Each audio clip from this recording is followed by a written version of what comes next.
ಯಾರಿದು? ಮಹನೀಯ. ಏನಯ್ಯ? ಎಷ್ಟು ವರ್ಷಗಳು ಸಂದುವಯ್ಯ ನನ್ನ ನಿನ್ನ ಸಂಧಿಯಾಗಿ. ಹೌದು, ಬಹಳ ಅಪರೂಪಕ್ಕೆ ಬಂದಿರುವೆ. ಹಾ, ಬಾ. ಆಹಾ, ಅದು ಎಷ್ಟೋ ಸಲ ನಾನು ನಿನ್ನನ್ನು ಸ್ಮರಿಸುತ್ತಲೇ ಸಕಲ ದುಃಖಗಳನ್ನು ಮರೆಯುತ್ತಾ ಇದ್ದೆ. ಓಹೋ, ನನ್ನ ಜೀವನಕ್ಕೊಂದು ಹೊಸ ತಿರುವನ್ನು ತಂದವನು ನೀನೆ. ಹಾ, ಆಗಲಿ. ಅವಸರವಾಗಿ ಬಂದಿಲ್ಲವಲ್ಲ? ಇಲ್ಲ, ಉಳಿಬಹುದಲ್ಲ ಬೇಕಿದ್ರೆ ಒಂದೆರಡು ದಿನ. ಓಹೋ, ಚೆನ್ನಾಯಿತು. ಕಚದೇವ ನಮಸ್ಕರಿಸಿದೆ. ದೀರ್ಘ ಸುಮಂಗಲೇ ಭವ. ಲಾಭ ನನಗೆ ಮಾಡಿದ ಹಾಗೆ ಆಯ್ತು. ಹೌದೌದು. ಹೇಗೂ ದೇವಯಾನಿ ಬಂದಿದ್ದಾಳೆ. ಅವಳೀಗ ನನ್ನ ಮಹಾರಾಣಿ. ರಾಣಿ ಮಾತ್ರವಲ್ಲ, ನನ್ನ ಮಗನ ತಾಯಿ ಸಹ. ಓಹೋ, ನಿನ್ನಂತಹ ಉತ್ತಮ ಅತಿಥಿಯನ್ನು ಹೇಗೆ ಸತ್ಕರಿಸಬೇಕು ಎಂಬಲ್ಲಿ ನನಗಿಂತಲೂ ಹೆಚ್ಚಿನ ಜ್ಞಾನ ಇದ್ದವಳು ಅವಳು. ಓಹೋ, ಯಾಕೆಂದ್ರೆ ಆಚಾರ್ಯ ಪುತ್ರಿ. ಹೌದು, ಹೆಚ್ಚಿಗೆ ನಾನೇನು ಹೇಳಬೇಕು? ಹೇಳಿದ ಹಾಗೆ ನೀನು ಚೆನ್ನಾಗಿ ಬಲ್ಲೆ ಅವಳನ್ನು. ನನಗೆ ಇತ್ತೀಚೆಗಿನ ಪರಿಚಯ. ಕಾಯಿಯಾದ ಮೇಲೆ ರುಚಿ ಹೇಳೋದಕ್ಕಿಂತಲೂ ಮಿಡಿಯಾಗಿರುವಾಗಲೇ ಹೇಗೆ ಅಂತ ತಿಳಿದ ನೀನು ನನ್ನಿಂದ ಹೇಳಿಸಿಕೊಳ್ಳದೆ ತಿಳಿದಿರುವಿ ತಾನೆ. ಸ್ವಲ್ಪ ಹೊತ್ತು ಮಾತನಾಡ್ತಾ ಇರಿ. ಈಗ ಬಂದೆ. ಆದಿ ಕಚನಿ, ದೇವಯಾನಿ, ಬಹಳ ಸಮಯವಾಯಿತು ನಾನು ನಿನ್ನನ್ನು ನೋಡದೆ. ಇಲ್ಲಿಗೆ ಬಂದ ಮೇಲೆ ಹಲವು ಬಾರಿ ನಾನು ನಿನ್ನನ್ನು ನೆನಪಿಸ್ತಾ ಇದ್ದೆ. ಯಾಕೋ? ಈ ಸ್ಥಿತಿಯಲ್ಲಿ ನಾನಿದ್ದಾಗ ನೀನೊಮ್ಮೆ ಬಂದು ನನ್ನನ್ನು ನೋಡ್ಬೇಕು ಅಂತ.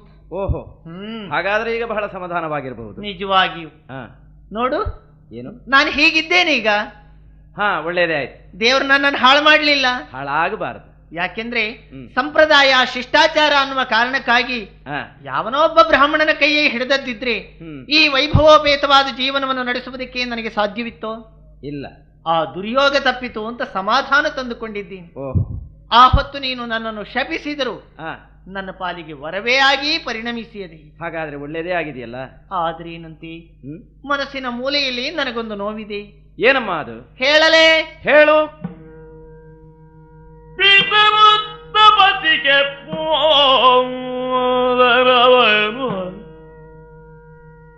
ಅನುಮತವು ಶೀಘ್ರವೆದಿದ್ದರು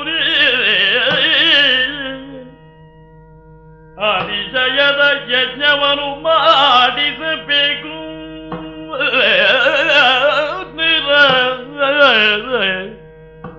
ಅತಿಶಯದ ಯಜ್ಞವನ್ನು ಮಾಡಿಸಬೇಕು. ಮತ್ತದಕ್ಕೆ ಚಿದಿಬರೇ ನೀನೆಲ್ಲ ತೆರದೊಳಗದಿ ಜವದಿಸಿದ್ದನೆಯ ಕೀವರು ಮತೀತರುಣ ಪುದಿ ಪೇಳವರ ಕರೆಸುವೆನು.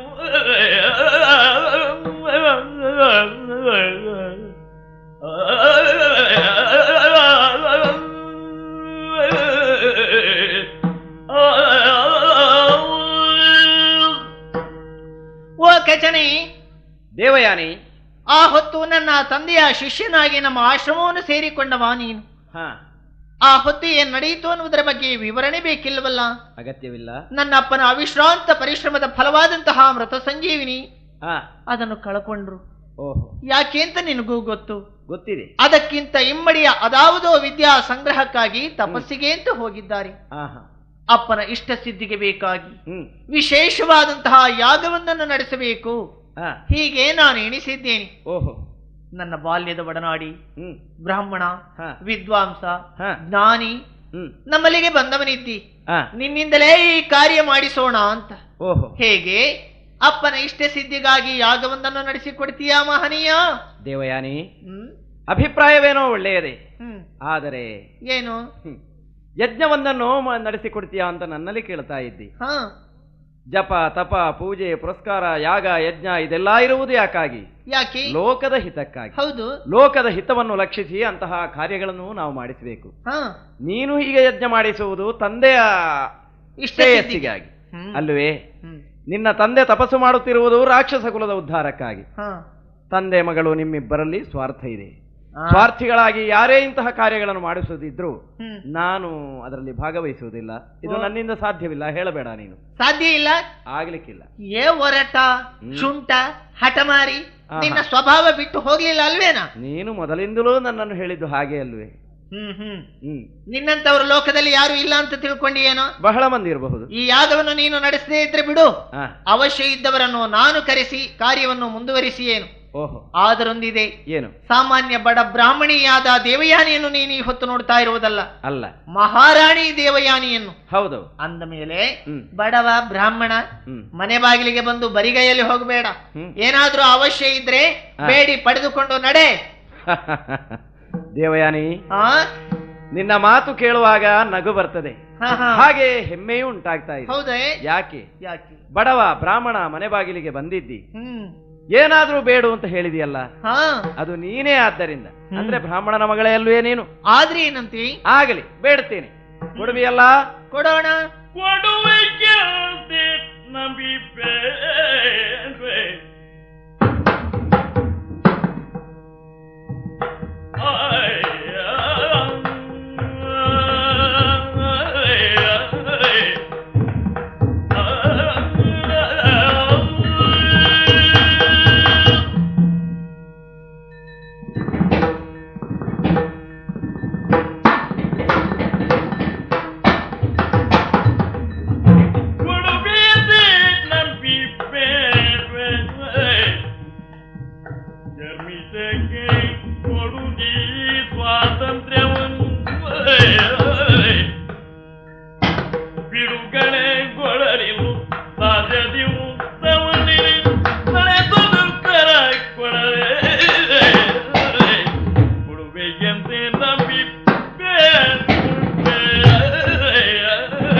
ಏನಾದ್ರೂ ನಾನು ಪಡೆಯದೆ ಹೋದ್ರೆ ನಿನಗೆ ಸಮಾಧಾನವಾಗಲಿಕ್ಕಿಲ್ಲ.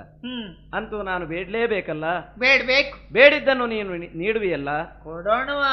ದೇವಯಾನಿ, ಬುದ್ಧಿ ತಿಳಿದಂದಿನಿಂದ ಇಂದಿನವರೆಗೆ ನಾನು ಏನನ್ನು ಬೇಡಿದ್ದಿದ್ರು, ಏನನ್ನು ಆಡಿದ್ದಿದ್ರು, ಅದು ಲೋಕದ ಹಿತವನ್ನು ಲಕ್ಷಿಸಿ ಅಲ್ಲದೆ ನನಗಾಗಿ ಅಂತ ನಾನು ಏನನ್ನು ಬೇಡಲಿಕ್ಕಿಲ್ಲ. ಇಂದು ನಿನ್ನಲ್ಲಿ ನಾನು ಕೇಳುವುದು ಅಷ್ಟನ್ನೇ, ನಿನ್ನ ಹಿತವನ್ನು ಲಕ್ಷಿಸಿ ಬೇಡ್ತೇನೆ.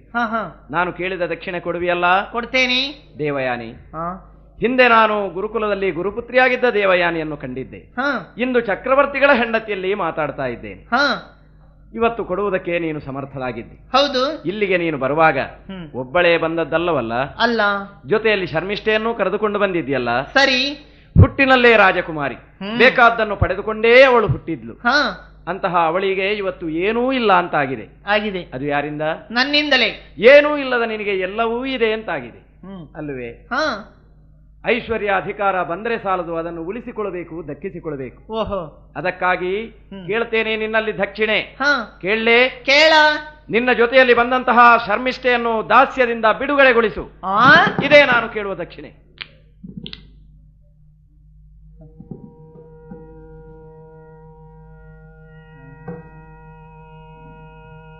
ಪಳವಿ ಪಾಲಯ ಮಾಡಿದೆ ನುಡಿಗಳ ಮಂದಿ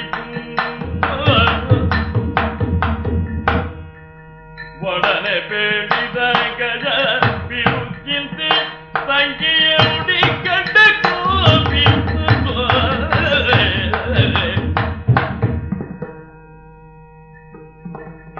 ಒಡನೆ ಬೇಡಿದ ಗಜ ಬಿಡು ಚಿಂತೆ ಸಂಖ್ಯೆಯ ಉಡಿ ಗಡ್ಡ ಕೋಪಿನ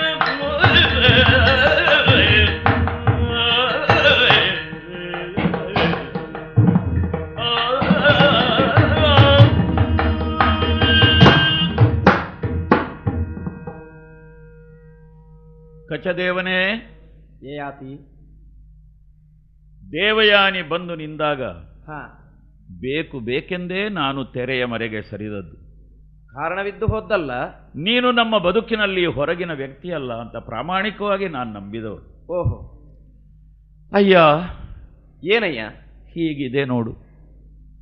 ಅದಕ್ಕಿಂತ ಹೆಚ್ಚಿಗೆ ನಾನು ಏನೂ ಹೇಳೋದಕ್ಕಿಲ್ಲ. ಅಂದ್ರೆ ನನ್ನ ಧರ್ಮಪತ್ನಿಯವಳು ಮಹಾರಾಣಿ ಅಂತ ನಾನು ಮೊದಲೇ ಹೇಳಿದ್ದೇನೆ. ಅವಳ ಹೃದಯದಲ್ಲಿ ಏನಿದೆ ಎಂಬುದು ಈಗ ನಿನಗೆ ಸ್ಪಷ್ಟವಾಯ್ತಲ್ಲ. ಓಹೋ, ಮದುವೆಯಾಗಿ ಗಂಡನ ಮನೆಗೆ ಸೇರಿದರು. ಆ ಮನೆತನದ ಭವ್ಯತೆಯನ್ನು ಅಥವಾ ಭವಿಷ್ಯತ್ತನ್ನು ಹಾ ಯೋಚಿಸದೆ ಹಾ ಇಲ್ಲಿ ಇದ್ದ ಎಲ್ಲ ಸವಲತ್ತು ಸೌಲಭ್ಯಗಳನ್ನು ಹಾ ತನ್ನ ತಂದೆಯ ಉದ್ಧಾರಕ್ಕಾಗಿ ವಿನಿಯೋಗಿಸಬೇಕು ಅಂತ ಹೇಳ್ತಾಳೆ. ಎಲ್ಲಾದರೂ ಇದೆಯೇ? ಇಲ್ಲ. ಗಂಡನ ಮನೆ ಸೇರಿದ ಹೆಣ್ಣು ತಾಯಿ ಮನೆಯ ಉದ್ಧಾರವನ್ನು ಮಾಡಬೇಕು ಅಂತ. ಆ ಮಟ್ಟಿಗೆ ಇಬ್ಬರು ಆಚಾರ್ಯರುಗಳು ಕೂಡ ಪುಣ್ಯಾತ್ಮರೇ. ಓಹೋ. ಬೃಹಸ್ಪತಿ ಆಚಾರ್ಯರು ನಿನ್ನನ್ನು ಪುತ್ರನನ್ನಾಗಿ ಪಡೆದು ಕೃತಾರ್ಥರಾದರು. ಶುಕ್ರಾಚಾರ್ಯರು ಹೆಣ್ಣು ಮಗಳನ್ನು ಹೆತ್ತು ಧನ್ಯರಾದರು. ಅದಕ್ಕಿಂತ ಹೆಚ್ಚಿಗೆ ನಾನು ಏನೂ ಹೇಳೋದಿಲ್ಲ. ಆದರೆ ಒಂದು ಬೇಸರ ಇದೆ ನನಗೆ. ಏನು? ನೀನು ಎಂತಹ ಗೌರವಾನ್ವಿತನಾದಂತಹ ವ್ಯಕ್ತಿ, ಅರಮನೆಗೆ ಅಪರೂಪಕ್ಕೆ ಬಂದಿದ್ದೀಯ. ನಿನ್ನನ್ನು ಸ್ವಾಗತಿಸುವಲ್ಲಿ ನೋಡು ಇವಳ ಈ ಒರಟುತನ. ಓಹೋ. ಏನೇ ಆಗಲಿ ಅವಳ ಪರವಾಗಿ ನಾನು ನಿನ್ನಲ್ಲಿ ಕ್ಷಮಾಯಾಚನೆ ಮಾಡುತ್ತೇನೆ. ಯಯಾತಿ, ಮರೆತು ಬಿಡದನ್ನು. ಅವಳ ಬಗ್ಗೆ ನೀನು ಕ್ಷಮಾಯಾಚನೆ ಮಾಡುವ ಅಗತ್ಯವೇ ಇಲ್ಲ. ಅವಳಾಡಿದ ಮಾತಿನಿಂದ ನನಗೇನೂ ಬೇಸರವಾಗಿಲ್ಲ, ನಾನು ಸಿಟ್ಟುಗೊಳ್ಳಿಲ್ಲ. ಯಾಕಂದ್ರೆ ಮೊದಲಿಂದಲೂ ನಾನು ಅವಳನ್ನು ತಂಗಿ ಅಂತ ಸ್ವೀಕರಿಸಿದವ. ತಂಗಿಯೊಬ್ಬಳು ಅಣ್ಣನಲ್ಲಿ ಏನಾದರೂ ಹೊರಟು ಮಾತಾಡಿದರೆ ಅಣ್ಣನಾದವನಿಗೆ ಸಿಟ್ಟು ಬಂದೀತೆ. ನನಗಿದರಲ್ಲಿ ಏನೂ ಬೇಸರವಿಲ್ಲ. ಬಹಳ ದೊಡ್ಡವ ನೀನು. ಓಹೋ. ಸರಿ, ನೀನು ಕ್ಷಮಿಸುತ್ತೀಯಂತಾದರೆ ಮತ್ತೆ ನನಗೆ ಅದರಲ್ಲಿ ಬೇರೆ ಏನೂ ಆಕ್ಷೇಪಿಸುವುದಕ್ಕೆ ಹಕ್ಕಿಲ್ಲ. ಒಳ್ಳೆಯದು. ನಿನಗಾಗಿ ಇನ್ನೂ ನಾನು ಅವಳನ್ನು ರಕ್ಷಿಸುತ್ತೇನೆ, ಸಲಹುತ್ತೇನೆ. ಸಲಹಿದ್ರೆ ಸಾಲದು, ನಿನ್ನಲ್ಲಿ ಸಹನೆಯೂ ಇರಬೇಕು. ಏನು ಮಾಡೋಣ ಹೇಳು? ಏನು? ಅಭ್ಯಾಸ ಮಾಡ್ತಾ ಇದ್ದೇನೆ ಕ್ಷತ್ರಿಯನಾದಂತಹ ನಾನು ಸಹನೆಗೆ. ಆದರೂ ಕೆಲವು ಸಲ ಅಳತೆ ಮೀರಿ ಹೋಗ್ತದೆ. ಏನೇ ಆಗಲಿ, ನಮ್ಮ ಮನೆತನದ ಈ ನಮ್ಮ ಬದುಕಿನಲ್ಲಿ ಆಗಾಗ ನೀನೂ ಬಂದು ಬೆರೆಯುತ್ತಾ ಇರು. ಆಗಾಗ್ಗೆ ಬರ್ತಾ ಇರ್ತೇನೆ. ನೀನು ಬಂದರೆ ಒಂದು 6 ತಿಂಗಳಿಗಾದರೂ ಆ ತಂಪಾದಂತಹ ವಾತಾವರಣ ನನ್ನ ಹೃದಯದಲ್ಲಿ ಇರುತ್ತದೆ. ಆಗಲಿ, ಅಂತಹ ಸಮಾಧಾನ ನಿನಗಿದೆ ಅಂತಾದ್ರೆ ಬರ್ತಾ ಇರ್ತೇನೆ. ಆಗಲಿ. ಕಚದೇವ್ರೆ, ನೀವು ಅರಮನೆಗೆ ಬಂದದ್ದನ್ನು ಆವಾಗಿಂದ ನಾನು ದೂರದಿಂದ ನೋಡ್ತಾ ಇದ್ದೆ. ಆದ್ರೆ ದೊಡ್ಡವರೆಲ್ಲ ಮಾತನಾಡುವಾಗ ನನ್ನಂತವಳು ಪಕ್ಕನೆ ಎದುರು ಬರುವುದು ಸರಿಯಲ್ಲ ಅಂತ ದೂರ ಇದ್ದೆ. ಕಚದೇವ್ರೆ, ಏನು ಒಳ್ಳೆ ಮನಸ್ಸಿನವರು ನೀವು. ತುಂಬ ಹೃದಯದಿಂದ ನನ್ನನ್ನು ಆಶೀರ್ವದಿಸಬೇಕು ಅಂತ ನಿಮ್ಮ ಹತ್ರ ಬೇಡಿಕೊಳ್ಳುತ್ತೇನೆ. 3 ಲೋಕದಲ್ಲೂ ಕೀರ್ತಿಶಾಲಿಯಾಗುವ ಮಗನಿಗೆ ತಾಯಿಯಾಗು, ಸತ್ಪುತ್ರವತಿ ಭವ. ಎಲ್ಲ ಕಚನೆ ಹೋಗಿಯೇ ಬಿಟ್ಟ. ಇದು ಏನು ಆಶೀರ್ವಾದ ಇವೊಂದು? ಅವಳು ದಾಸಿಯಾಗಿ ಬಂದವಳು ಶರ್ಮಿಷ್ಠೆ. ಅದು ಮಾತ್ರವಲ್ಲ, ಆಜೀವ ಪರ್ಯಂತರ ದಾಸಿಯಾಗಿರಬೇಕು ಅಂತಂದ್ರೆ ಕನ್ನಿಕೆಯಾಗಿಯೇ ಇರಬೇಕು ಅಂತ ನಮ್ಮ ದೇವಯಾನಿಯ ಶರ್ತ. ಕನ್ನಿಕೆಯಾದವಳು ಪುತ್ರವತಿಯಾಗುವುದಂತ. ಅದಕ್ಕಿಂತ ಹೆಚ್ಚಿಗೆ 3 ಲೋಕದಲ್ಲಿ ಹೆಸರನ್ನು ಗಳಿಸುವಂತಹ ಮಗನಿಗೆ ತಾಯಿಯಾಗಬೇಕಂತೆ ಶರ್ಮಿಷ್ಠೆ. ಹೇಗೆ? ಶಾಬಾಸ್. ಕಚ ನೇರವಾಗಿ ನನ್ನ ಮುಖ ನೋಡಿ ಹೇಳೋದು ಹೇಗೆ? ಅದಕ್ಕೆ ಪರ್ಯಾಯದಿಂದ ಆಶೀರ್ವಾದ ಅವಳಿಗೆ, ನಿರ್ದೇಶನ ನನಗೆ. ಹೌದದು. ದೇವಯಾನಿಗೆ ಕಚನ ಶಾಪ, ಆ ಶಾಪದ ಫಲ ಅನುಭವಿಸುವುದು ನಾನು, ಉತ್ತಮ ಕ್ಷತ್ರಿಯ ಅವಳಿಗೆ ಗಂಡನಾಗಿ. ಈಗ ದೇವಯಾನಿಗೆ ಶಾಪವಾದದ್ದು ನನಗೆ ಶಾಪವಾಗಿದೆ. ಶರ್ಮಿಷ್ಠೆಗೆ ಕಚನ ಆಶೀರ್ವಾದ, ಅದು ನನಗೂ ಅನುಗ್ರಹ ಆಗಲಿಕ್ಕೆ ಬೇಕಲ್ವೇ? ಹಾಗಾದರೆ ಅಂತಹ ಮಗನಿಗೆ ನಾನು ತಂದೆಯಾಗತಕ್ಕದ್ದು. ಅನುಮಾನ ಏನು? ಅಂತಹ ಒಬ್ಬ ಮಗ ಹುಟ್ಟುವುದಿದ್ರೆ ನನಗೂ ಹುಟ್ಟಬೇಕಲ್ಲದೆ ಬೇರೆ ಯಾರಿಗೆ ಹುಟ್ಟುವುದಕ್ಕೆ ಸಾಧ್ಯ? ಆದೀತು. ಸರಿ ಸರಿ ಸರಿ.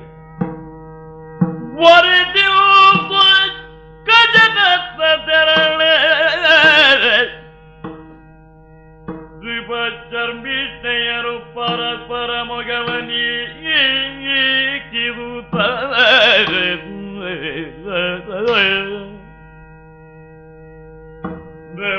ಚರ್ಮಿಷ್ಠೆಯರು ಪರಸ್ಪರ ಮೊಗವನಿ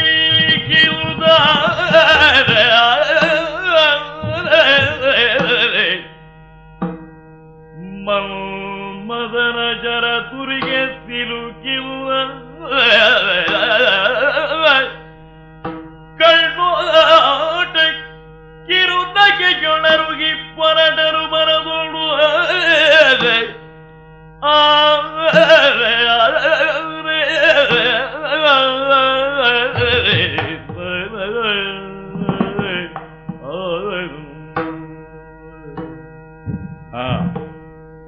ಶರ್ಮಿಷ್ಠೆ ಇನ್ನೂ ನಿರ್ಗಮಿಸಲಿಲ್ಲ. ನೋಡೋಣ. ಬಹುಶಃ ಅವಳಿಗೂ ಕೂಡ ಈ ಕಚನ ಆಶೀರ್ವಾದ ಸಮಸ್ಯೆಯೇ ಆಗಿರಬೇಕು. ಈ ಒಗಟನ್ನು ಹೇಗೆ ಬಗೆಹರಿಸೋಣ ಅಂತ ಅವಳು ನನ್ನನ್ನೇ ನೋಡ್ತಾ ನಿಂತಿದ್ದಾಳೆ.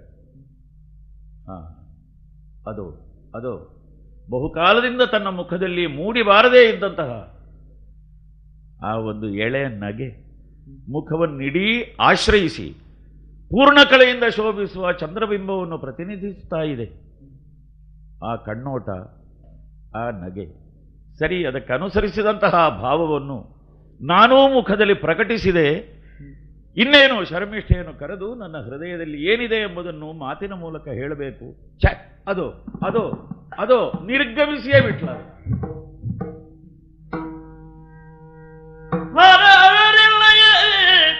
ದುರ್ವಿಧಿ ಮರೆಯುವದಾರೊಳುತ್ತಾದಿಯ ತೆರರಿಬ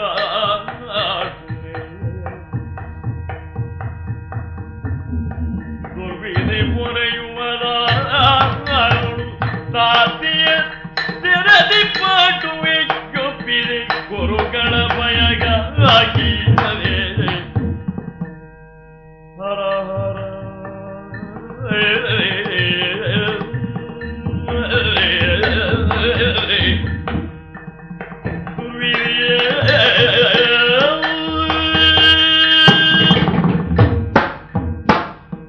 ಅಯ್ಯೋ ದೇವ್ರೆ, ನನಗೆ ಒದಗಿದಂಥ ಈ ಕಷ್ಟವನ್ನು ನಾನು ಯಾರಲ್ಲಿ ಹೇಳಿಕೊಳ್ಳಿ? ನನ್ನನ್ನು ಈ ಕಷ್ಟದಿಂದ ದೂರ ಮಾಡುವವರಾದರೂ ಯಾರಿದ್ದಾರೆ? ಅವತ್ತೇನು ಗುರುಪುತ್ರಿಯ ಮಾತನ್ನು ತಿರಸ್ಕರಿಸಿದರೆ ಗುರುಗಳ ರಕ್ಷಣೆ ನಮ್ಮವರ ಪಾಲಿಗೆ ಇರುವುದಕ್ಕೆ ಸಾಧ್ಯ ಇಲ್ಲ ಅಂತ ಅವಳ ದಾಸಿಯಾಗಿ ಬಂದೆ. ಅವಳ ಸೇವೆಯಿಂದಲಾದರೂ ಮನಸ್ಸಿಗೆ ತೃಪ್ತಿಯನ್ನು ತಂದುಕೊಂಡು ಇರಬಹುದು ಅಂತ ನಾನು ಎಣಿಸಿದೆ. ಆದರೆ ನಾನು ಎಣಿಸಿದ್ದೊಂದಾಯಿತು, ಇಲ್ಲಿ ನಡೆದದ್ದು ಮತ್ತೊಂದಾಗಿ ಹೋಯಿತು. ಕುಲದ ಉದ್ಧಾರಕ್ಕಾಗಿ ಹೊರಲಾರದ ಹೊರೆಯನ್ನು ಹೊತ್ತು ನನ್ನ ಜೀವನವೇ ಹಾಳಾಗಿ ಹೋಯಿತು. ಈ ಕಷ್ಟವನ್ನು ಹೋಗಿ ಮಹಾರಾಜರಲ್ಲಿ ನಾನು ಹೋಗಿ ಹೇಳುವುದಾದರೂ ಹೇಗೆ? ಏನೋ ಮಹಾರಾಜರು ಆಚೆ ಈಚೆ ಹೋಗುತ್ತಿರುವಾಗ ನನ್ನ ಮೇಲೆ ಕನಿಕಾರದಿಂದ ನನ್ನನ್ನು ಕರೆದು ಮಾತನಾಡಿಸುವುದನ್ನು ನೋಡಿ ಮಹಾರಾಣಿ ಅನುಮಾನದಿಂದ ನನ್ನ ಮೇಲೆ ನಾನು ಇನ್ನು ಮುಂದೆ ಅರಮನೆಯಲ್ಲೇ ಇರಬಾರ್ದು, ಮಹಾರಾಜರ ಕಣ್ಣಿಗೆ ನಾನು ಬೀಳಬಾರ್ದು ಹೀಗೆ ಎಣಿಸಿ ಈ ಅಶೋಕವನದ ಬಂಧನದಲ್ಲಿ ತಂದು ನನ್ನನ್ನು ಇರಿಸಿದ್ದಾರೆ. ಈ ಬಂಧನದ ಕಷ್ಟವನ್ನು ನಾನು ಎಷ್ಟು ದಿನಗಳು ಅನುಭವಿಸುವುದಕ್ಕೆ ಉಂಟೋ ನನಗೊಂದು ಅರ್ಥ ಆಗುವುದಿಲ್ಲ. ಅಯ್ಯೋ ನನ್ನ ವಿಧಿಯೇ, ಯಾರಲ್ಲಿ ಹೇಳಿ ನಾನು? ಶುಕ್ರಾಚಾರ್ಯರ ಮಗಳು ಮಹಾಬುದ್ಧಿವಂತೆ. ಅದು ಅವಳಿಗೇ ಗೊತ್ತಾದದ್ದು ನಮ್ಮಂಥವರಿಗೆ ಬಹಳ ಉಪಕಾರಕ್ಕೆ ಬಿತ್ತೀಗ. ಶರ್ಮಿಷ್ಠೆಯನ್ನು ಗೃಹಬಂಧನದಲ್ಲಿ ಇರಿಸಿದ್ದಾಳೆ ದೇವಯಾನಿ. ಆಗಲಿ, ಇದು ನನಗೆ ಅನುಕೂಲವೇ. ಈ ನಗರದಲ್ಲಿ ಯಾವುದೇ ಮಂದಿರಕ್ಕೆ ಮಹಾರಾಜನಾದ ನನಗೆ ಪ್ರವೇಶ ಇಲ್ಲದ ಹಾಗೆ ಮಾರ್ಗ ನಿರೋಧ ಮಾಡೋದಕ್ಕೆ ದೇವಯಾನಿ ಮಹಾರಾಣಿಯಾದರೂ ಶಕ್ತಳೆ. 1000 ಬಾಗಿಲುಗಳಿಗೆ 1000 ಬೀಗ ಮುದ್ರೆಗಳಿವೆ. ಆದರೆ ಎಲ್ಲ ಬೀಗ ಮುದ್ರೆಗಳಿಗೂ ಪ್ರತ್ಯೇಕವಾದಂತಹ ಅಧಿಕಾರದ ಒಂದು ಮುದ್ರೆ ನನ್ನ ಕೈಯಲ್ಲೇ ಇದೆಯಲ್ಲ. ಒಳ್ಳೆಯದು. ಈ ಸಂಧಿಯನ್ನು ಕೆಡಿಸಿಕೊಳ್ಳಕೂಡದು. ಶರ್ಮಿಷ್ಠೆಯನ್ನು ಮಾತನಾಡಿಸೋಣ ಅಂತ ಅವಸರವಾಗಿ ಬಂದಿದ್ದೇನೆ. ಗುಟ್ಟಾದಂತಹ ಮಾರ್ಗದಲ್ಲಿ ಅದು ಅಳ್ತಾ ಇದ್ದಾಳಲ್ಲ ಶರ್ಮಿಷ್ಠ. ಮಹಾರಾಜರೇ, ಓ ಸರಸಿಜಾನನೇ, ಸರಸಿಜಾಂಬಕಿ ನಿನ್ನ ಪರಿಕಿಸಿ ಸಾರಭ್ಯ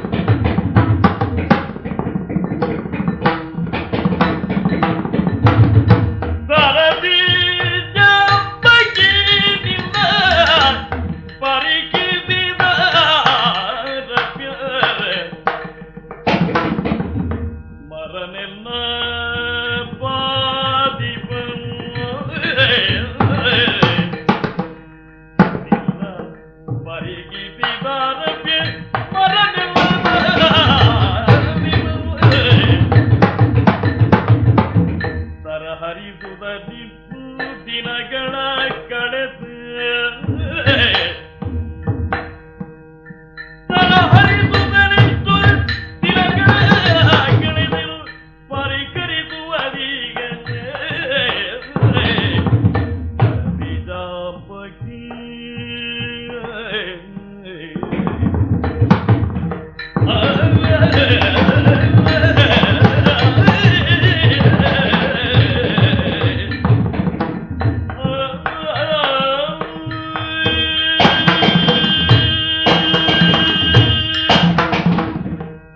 ಶರ್ಮಿಷ್ಠೆ, ಮಹಾರಾಜರು. ನಿನ್ನ ದುಃಖದ ದಿನಗಳು ದೂರವಾದವು.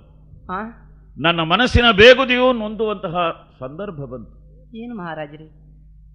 ಮಹನೀಯನಾದಂತಹ ಕಚನು ಯಾವ ಕಾಲಕ್ಕೆ ಬಂದು ನನ್ನನ್ನು ನಿನ್ನನ್ನು ಜೊತೆಯಾಗಿ ಸಂಧಿಸಿದನು. ಅಂದಿನಿಂದಲೇ ಇದು ಆಗಬೇಕಾಗಿತ್ತು.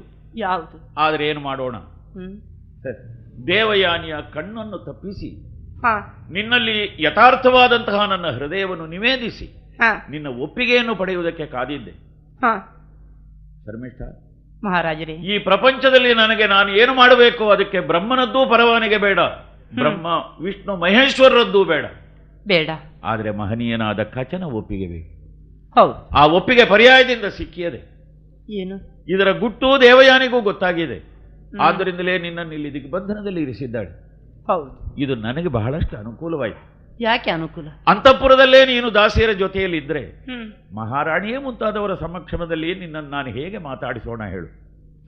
ಎಷ್ಟೆಂದರೂ ನನ್ನ ಅಂತಸ್ತೇನು, ಸಾರ್ವಜನಿಕರ ದೃಷ್ಟಿಯಲ್ಲಿ ನನ್ನ ವ್ಯಕ್ತಿತ್ವವೇನು? ಈಗ ಒಳ್ಳೆಯದಕ್ಕೆ ಆಯ್ತು. ದೇವಯಾನಿ ಉಪಕರಿಸಿದಳು ಅಂತ ತಿಳ್ಕೊ. ಏನು ಉಪಕಾರ? ಬೇರೆ ಏನೂ ಇಲ್ಲ. ಶರ್ಮಿಷ್ಠ, ಮಹಾರಾಜರೇ, ಅಂದು ಆ ದುರಂತದ ನನ್ನ ಪ್ರಥಮ ರಾತ್ರಿ ಹಾ ಅಂದು ಬಂದು ನೀನು ಸಾಂತ್ವನಗೊಳಿಸಿದವಾಗಲೇ ನಿನ್ನ ಅಂತಃಕರಣದ ಸಂಸ್ಕಾರ ಎಷ್ಟು ಎಂಬುದು ನನಗೆ ಮನವರಿಕೆ ಆಗಿದೆ. ಅಂದಿನಿಂದ ಯಥಾರ್ಥವಾಗಿ ಪಶ್ಚಾತ್ತಾಪ ಪಡ್ತಾ ಇದ್ದೇನೆ. ಯಾಕೆ? ಛೇ, ಇಂತಹ ಒಂದು ಹೆಣ್ಣನ್ನು ವರಿಸುವ ಭಾಗ್ಯವನ್ನು ನಾನು ಅವಸರದಲ್ಲಿ ಈ ದೇವಯಾನಿಯ ಕೈ ಹಿಡಿದದ್ದರಿಂದ ಕಳ್ಕೊಂಡೇನಲ್ಲ ಅಂತ. ಆದರೂ ಏನು? ಏನೇ ಆಗಲಿ ನನ್ನ ಧರ್ಮಕ್ಕೆ ನಾನು ಕಟ್ಟುಬಿದ್ದು ದೇವಯಾನಿಯ ಸ್ಥಾನದಲ್ಲಿ ಮತ್ತೊಬ್ಬಳಿಗೆ ಸ್ಥಾನವನ್ನು ಕೊಡಲಾಗದು ಅಂತ ನನ್ನ ಜಿತೇಂದ್ರಿಯತನ ಎಷ್ಟಿದೆ ಎಂಬುದನ್ನು ಪ್ರಯತ್ನದಿಂದ ಸಾಧಿಸುತ್ತಾ ಬಂದಿದ್ದೇನೆ. ಈಗಲೂ ಅದು ಸಡಿಲಾಗಲಿಲ್ಲ. ಆದರೆ ನನ್ನ ಅಂತರಂಗದ ನೋವನ್ನು ಅರ್ಥೈಸಿಕೊಂಡಂತಹ ಆಚಾರ್ಯ ಪುತ್ರ ಕಚ ಇದಕ್ಕೆ ಮಾರ್ಗವನ್ನು ತೋರಿಸಿದ್ದಾನೆ. ನಿನ್ನ ಹೊಟ್ಟೆಯಲ್ಲಿಯೇ 3 ಲೋಕದಲ್ಲಿ ಹೆಸರನ್ನು ಗಳಿಸುವಂತಹ ಸತ್ಪುತ್ರನು ಹುಟ್ಟಬೇಕು. ಹೌದಂತೆ. ಯಾರ ಮಾತು ಸುಳ್ಳಾದೀತು, ಕಚನಾಡಿದರೆ ಮಾತು ಸುಳ್ಳಾಗುವುದಿಲ್ಲ. ಇಲ್ಲ. ಅಂದಿನಿಂದ ನನ್ನ ಮನಸ್ಸಿನಲ್ಲಿ ಒಂದು ಸ್ವಾರ್ಥ ಮೂಡಿತು. ಏನು? ಬೇರೆ ಏನೂ ಇಲ್ಲ. ದೇವಯಾನಿಯ ಕೈ ಹಿಡಿದು ಮೈ ಸುಖ ನಾನು ಬೇಕಾದಷ್ಟು ಅನುಭವಿಸಿದ್ದೇನೆ. ಆ ಮಟ್ಟಿಗೆ ಅವಳು ವಂಚಿಸಲಿಲ್ಲ, ನನಗೂ ದಾಹ ಉಳಿಯಲಿಲ್ಲ. ಆದರೆ ವಂಶದ ಚಿಗುರು ಅವಳಲ್ಲಿ ಒಡೆದದ್ದು ಅದು ನಮ್ಮ ಮನೆತನದ ನಂದಾದೀಪವನ್ನು ಬೆಳಗಿಸುವುದಕ್ಕೆ ಅರ್ಹತೆ ಉಳ್ಳದ್ದಲ್ಲ. ಅದಕ್ಕೆ ದೋಷ ನನ್ನದಲ್ಲ. ಮತ್ತೆ ಬೀಜ ಉತ್ತಮವಾದರೂ ಕ್ಷೇತ್ರ ಕೊಳಕಾದದ್ರಿಂದ ಯದುವಿನ ಸ್ವಭಾವವನ್ನು ನೀನು ನೋಡ್ತಾ ಇದ್ದಿ. ಮಕ್ಕಳಾಟಿಗೆಯಲ್ಲೇ ಏನು ತುಂಟಾಟ ಮಾಡ್ತಾನೆ. ನೋಡ್ತಾ ಇದ್ದ. ಈಗಲೇ ಎಂತಹ ದುರಹಂಕಾರಿ. ಹೌದು. ಸದೇಹಿಯಾಗಿ ಸ್ವರ್ಗಲೋಕದ ಇಂದ್ರ ಪದವಿಯನ್ನು ಅಲಂಕರಿಸುವ ಮಹಾಭಾಗನಾದಂತಹ ನಹುಷನ ಪುತ್ರ ನಾನು. ಹೌದು. ನನ್ನ ಬಾಳಿ ಹೀಗಾಗಿ ಹೋಯಿತು. ಮುಂದೆ ಆದರೂ ಇದು ಚೆನ್ನಾಗಬೇಕೋ ಬೇಡವೋ ಆಗ್ಬೇಕು. ಆದ ಕಾರಣ ಅಂತಹ ಪುತ್ರನನ್ನು ಪಡೆಯುವ ದಿವ್ಯ ಗರ್ಭ ನೀನದು ಅಂತ ಕಚ ಯಾವಾಗ ಹೇಳಿದನು, ಇದೊಂದು ತರದ ಸ್ವಾರ್ಥವೇ. ನಿನ್ನ ಹೊಟ್ಟೆಯಲ್ಲಿ ಹುಟ್ಟುವ ಆ ಮಗನಿಗೆ ನಾನು ತಂದೆಯಾಗಬೇಕು. ಆ ಮಗನ ಪಿತೃತ್ವದ ಭಾಗ್ಯ ನನಗೆ ಬರಬೇಕು. ನೀನು ಮನಸ್ಸು ಮಾಡಬೇಕು. ಯಾರು? ಅದಕ್ಕಾಗಿ ನಾನು ಈ ಹೊತ್ತನ್ನು ಕಾದಿದ್ದು. ಮಹಾರಾಜರೇ, ಈ ವಿಷಯವನ್ನು ಹೇಳುವುದಕ್ಕಾಗಿ ನೀವು ಇಲ್ಲಿವರೆಗೆ ಬಂದಿರಾ? ಹೌದು. ಆದ್ರೆ ಈ ಮಾತಿಗೆ ಏನು ಉತ್ತರ ಹೇಳಬೇಕೋ ನನಗೊಂದು ಅರ್ಥ ಆಗುದಿಲ್ಲ. ಆಲೋಚಿಸಿ ಹೇಳು. ಯಾಕೆಂದ್ರೆ ನೀವು ಚಕ್ರವರ್ತಿಗಳು, ಎಲ್ಲಾ ವಿಷಯವನ್ನು ಬಲ್ಲವರು ನೀವು. ನಾನಂದ್ರೆ ಯಾರು? ಯಾರು? ನಿಮ್ಮ ಹೆಂಡತಿಯ ದಾಸಿ. ಅದಕ್ಕೇನು? ದಾಸಿಯರನ್ನು ಮಹಾರಾಜರಿಗೆ ಯಾವ ಕಾಲಕ್ಕೆ ಹೇಗೆ ಉಪಯೋಗಿಸುವಂತ ಅಧಿಕಾರ ನಿಮ್ಮ ಪಾಲಿಗೆ ಉಂಟು. ಹಾಗಿರುವಾಗ ನನ್ನಲ್ಲಿ ಕೇಳುವುದಕ್ಕೆ ಏನಿದೆ ಮಹಾರಾಜರೇ? ಶರ್ಮಿಷ್ಠ, ಏನು? ಅರಮನೆಯಲ್ಲಿ ನೀನೆಂದೇನು, ಸಹಸ್ರ ಸಂಖ್ಯೆಯ ದಾಸಿಯರಿದ್ದಾರೆ. ಹೇಳಿ ಕೇಳಿ ಅಂತಃಪುರದಲ್ಲಿದ್ದ ದಾಸಿಯರೆಲ್ಲ ಮಹಾರಾಜರ ಉಪಭೋಗಕ್ಕೆ ಮೀಸಲಾಗಿ ತಮ್ಮ ಜೀವನವನ್ನು ಸಮರ್ಪಿಸಿಕೊಂಡವರು. ನನಗೇನು ಮೈಯ ಹುಚ್ಚು ಅಂತ ತಿಳ್ಕೊಂಡೆ ಅಲ್ವಾ? ಅದಕ್ಕೆ ಬೇಕಿದ್ರೆ ಸಾವಿರಾರು ದಾಸಿಯರಿದ್ದಾರೆ. ನನಗೆ ಹಾರ್ದಿಕವಾಗಿ ಪ್ರೀತಿಸುವ ಒಂದು ಶುದ್ಧ ಹೃದಯದ ಹೆಣ್ಣು ಬೇಕಾಗಿದೆ. ನನ್ನ ಒಡತಿ ಇಲ್ವಾ? ಅಯ್ಯೋ, ಅವಳಿಗೆ ಅದೊಂದು ಬಿಡು, ಹೇಳಿದರೆ ಸುಖವೇನೂ ಇಲ್ಲ. ಅವಳಿಗೊಂದು ಹೃದಯ ಉಂಟೇನೆ? ಇಲ್ವಾ? ಯಾಕೆ ಇಲ್ಲ? ಯಾಕಿಲ್ಲ, ಅದು ಎಲ್ಲೋ ಬಿದ್ದು ಹೋಗಿದೆ ಅಂತ ಕಥೆ ನಿನಗೂ ಗೊತ್ತು. ಅದು ಅಲ್ಲಿಂದ ಸ್ವೀಕರಿಸಲ್ಪಡ್ಲಿಲ್ಲ, ಮರಳಿ ಬರಲಿಲ್ಲ. ಅವಳಿಗೀಗ ಬೇಕಾದ್ದೇನು ಅಂತಂದ್ರೆ ಅವಳದ್ದಾದಂತಹ ಸ್ವಾರ್ಥದ ಒಂದು ವ್ಯಾಪಾರಿ ವೃತ್ತಿಯಿಂದ ಕೆಲವರನ್ನೆಲ್ಲ ಬೆಲೆ ಕೊಟ್ಟು ತಗೊಳ್ಬೇಕಾಗಿದೆ. ಅದಕ್ಕಾಗಿ ಅವಳ ತಂದೆ ಎಷ್ಟಾದರೂ ಆಚಾರ್ಯನಲ್ವೇ? ಹೌದು. ಅಲ್ಲಿ ಏನು ಬಂಗಾರದ ಪೆಟ್ಟಿಗೆ ಉಂಟೆ? ಇಲ್ಲ. ಅದಿರುವುದು ಇಲ್ಲಿ. ಹೌದು. ಅದರ ಬೀಗದ ಕೈ ಕೊಡ್ಲಿಕ್ಕೆ ನನ್ನಂತಹ ಒಬ್ಬ ಬೇಕಾಗಿದೆ. ಆದ ಕಾರಣ ಅವಳು ಕೇವಲ ಅರ್ಥದಾಸಿಯಾಗಿ ಬಂದವಳು. ನನಗೊಬ್ಬಳು ಧರ್ಮದಾಸಿ ಬೇಕು. ನೀನು ಅವಳ ದಾಸಿ ತಾನೆ, ಹೌದು. ಬಾಕಿದ್ದವರಿಗೆ ದಾಸಿ ಅಲ್ವಲ್ಲ? ಅಲ್ಲ. ಆದ ಕಾರಣ ನೀನು ಹಾರ್ದಿಕವಾಗಿ ನನ್ನನ್ನು ಪ್ರೀತಿಸಿ ನನ್ನ ರಾಣಿಯ ಸ್ಥಾನಕ್ಕೆ ಬರಬೇಕು ಅಂತ ನಾನು ಕೇಳಿಕೊಳ್ತೇನೆ. ಹಾಗೆಂತ ದೇವಯಾನಿಗೆ ಏನು ವಂಚನೆ ಇಲ್ಲ, ಅವಳಿಗೆ ಈಗಿದ್ದ ಸ್ಥಾನಮಾನಕ್ಕೆ ಚ್ಯುತಿ ಇಲ್ಲ. ಮಹಾರಾಜರೇ, ನನ್ನ ಒಡತಿಯಿಂದಾಗಿ ನೀವು ಎಷ್ಟು ನೊಂದುಕೊಂಡಿದ್ದೀರಿ ಅಂತ ನಾನು ಅರ್ಥ ಮಾಡಿಕೊಂಡಿದ್ದೇನೆ. ಹೌದಲ್ಲ? ಹಾಗಿದ್ರೆ ನಿಮ್ಗೆ ಈಗ ಬೇಕಾದ್ದು ತಂಪಾದ ಹೃದಯ ಅಲ್ವೋ? ಹೌದು. ನನ್ನ ಮೈ ಮಾತ್ರ ಅಲ್ಲ, ಅಲ್ಲ, ನನ್ನ ಹೃದಯವನ್ನೇ ಒಪ್ಪಿಸುವುದಕ್ಕೆ ನಾನು ಸಿದ್ಧಳಿದ್ದೇನೆ. ಒಳ್ಳೆಯದು. ಇಲ್ಲೇ ಇರು, ಧೈರ್ಯವಾಗಿ ಇರು. ಇದ್ರೆ ನಿನ್ನನ್ನು ಬಂಧನದಲ್ಲಿ ಇರಿಸಿದವಳು ಅವಳು. ಹೌದು. ಆದರೆ ಯಾರ ಬಂಧನಕ್ಕೂ ನಾನು ಸಿಕ್ಕುವವನಲ್ಲ. ಸದಾ ಇಲ್ಲಿಗೆ ಬರ್ತಾ ಇರ್ತೇನೆ. ನೀವು? ಹೌದು. ಹೇಗೆ ಬರೋದು? ಅದೇನು ಗುಪ್ತ ದ್ವಾರಗಳು ನೂರಾರಿದ್ದಾವೆ ಇಂತಹ ಮಂದಿರಗಳಲ್ಲಿ. ಇದೆಲ್ಲ ಹಿರಿಯರು ಮಾಡಿಸಿದ್ದು. ಅವಳಿಗೆ ಇನ್ನೂ ನಮ್ಮ ಮನೆ ಪರಿಚಯ ಪೂರ್ತಿ ಆಗಲಿಲ್ಲ. ಆದರೂ ಇಲ್ಲಿ ಮನೆ ಪರಿಚಯ ಯಾಕಾಗಲಿಲ್ಲ? ಮನೆತನದ ಪರಿಚಯವೇ ಆಗಲಿಲ್ಲ. ಅವಳನ್ನು ಅವಳ ಪಾಡಿಗೆ ಬಿಟ್ಟು ಬಿಡು. ಬಹಳ ಬೇಗ ಒಬ್ಬ ಸುಪುತ್ರನ ಮುಖವನ್ನು ಕಾಣುವ ಯೋಗಕ್ಕಾಗಿ ಕಚನನ್ನು ಪ್ರಾರ್ಥಿಸುತ್ತಾ ಇರೋಣ. ಆಗಲಿ, ನಿಮ್ಮ ಮಾತಿಗೆ ಒಪ್ಪಿಕೊಡುತ್ತೇನೆ ನಾನು.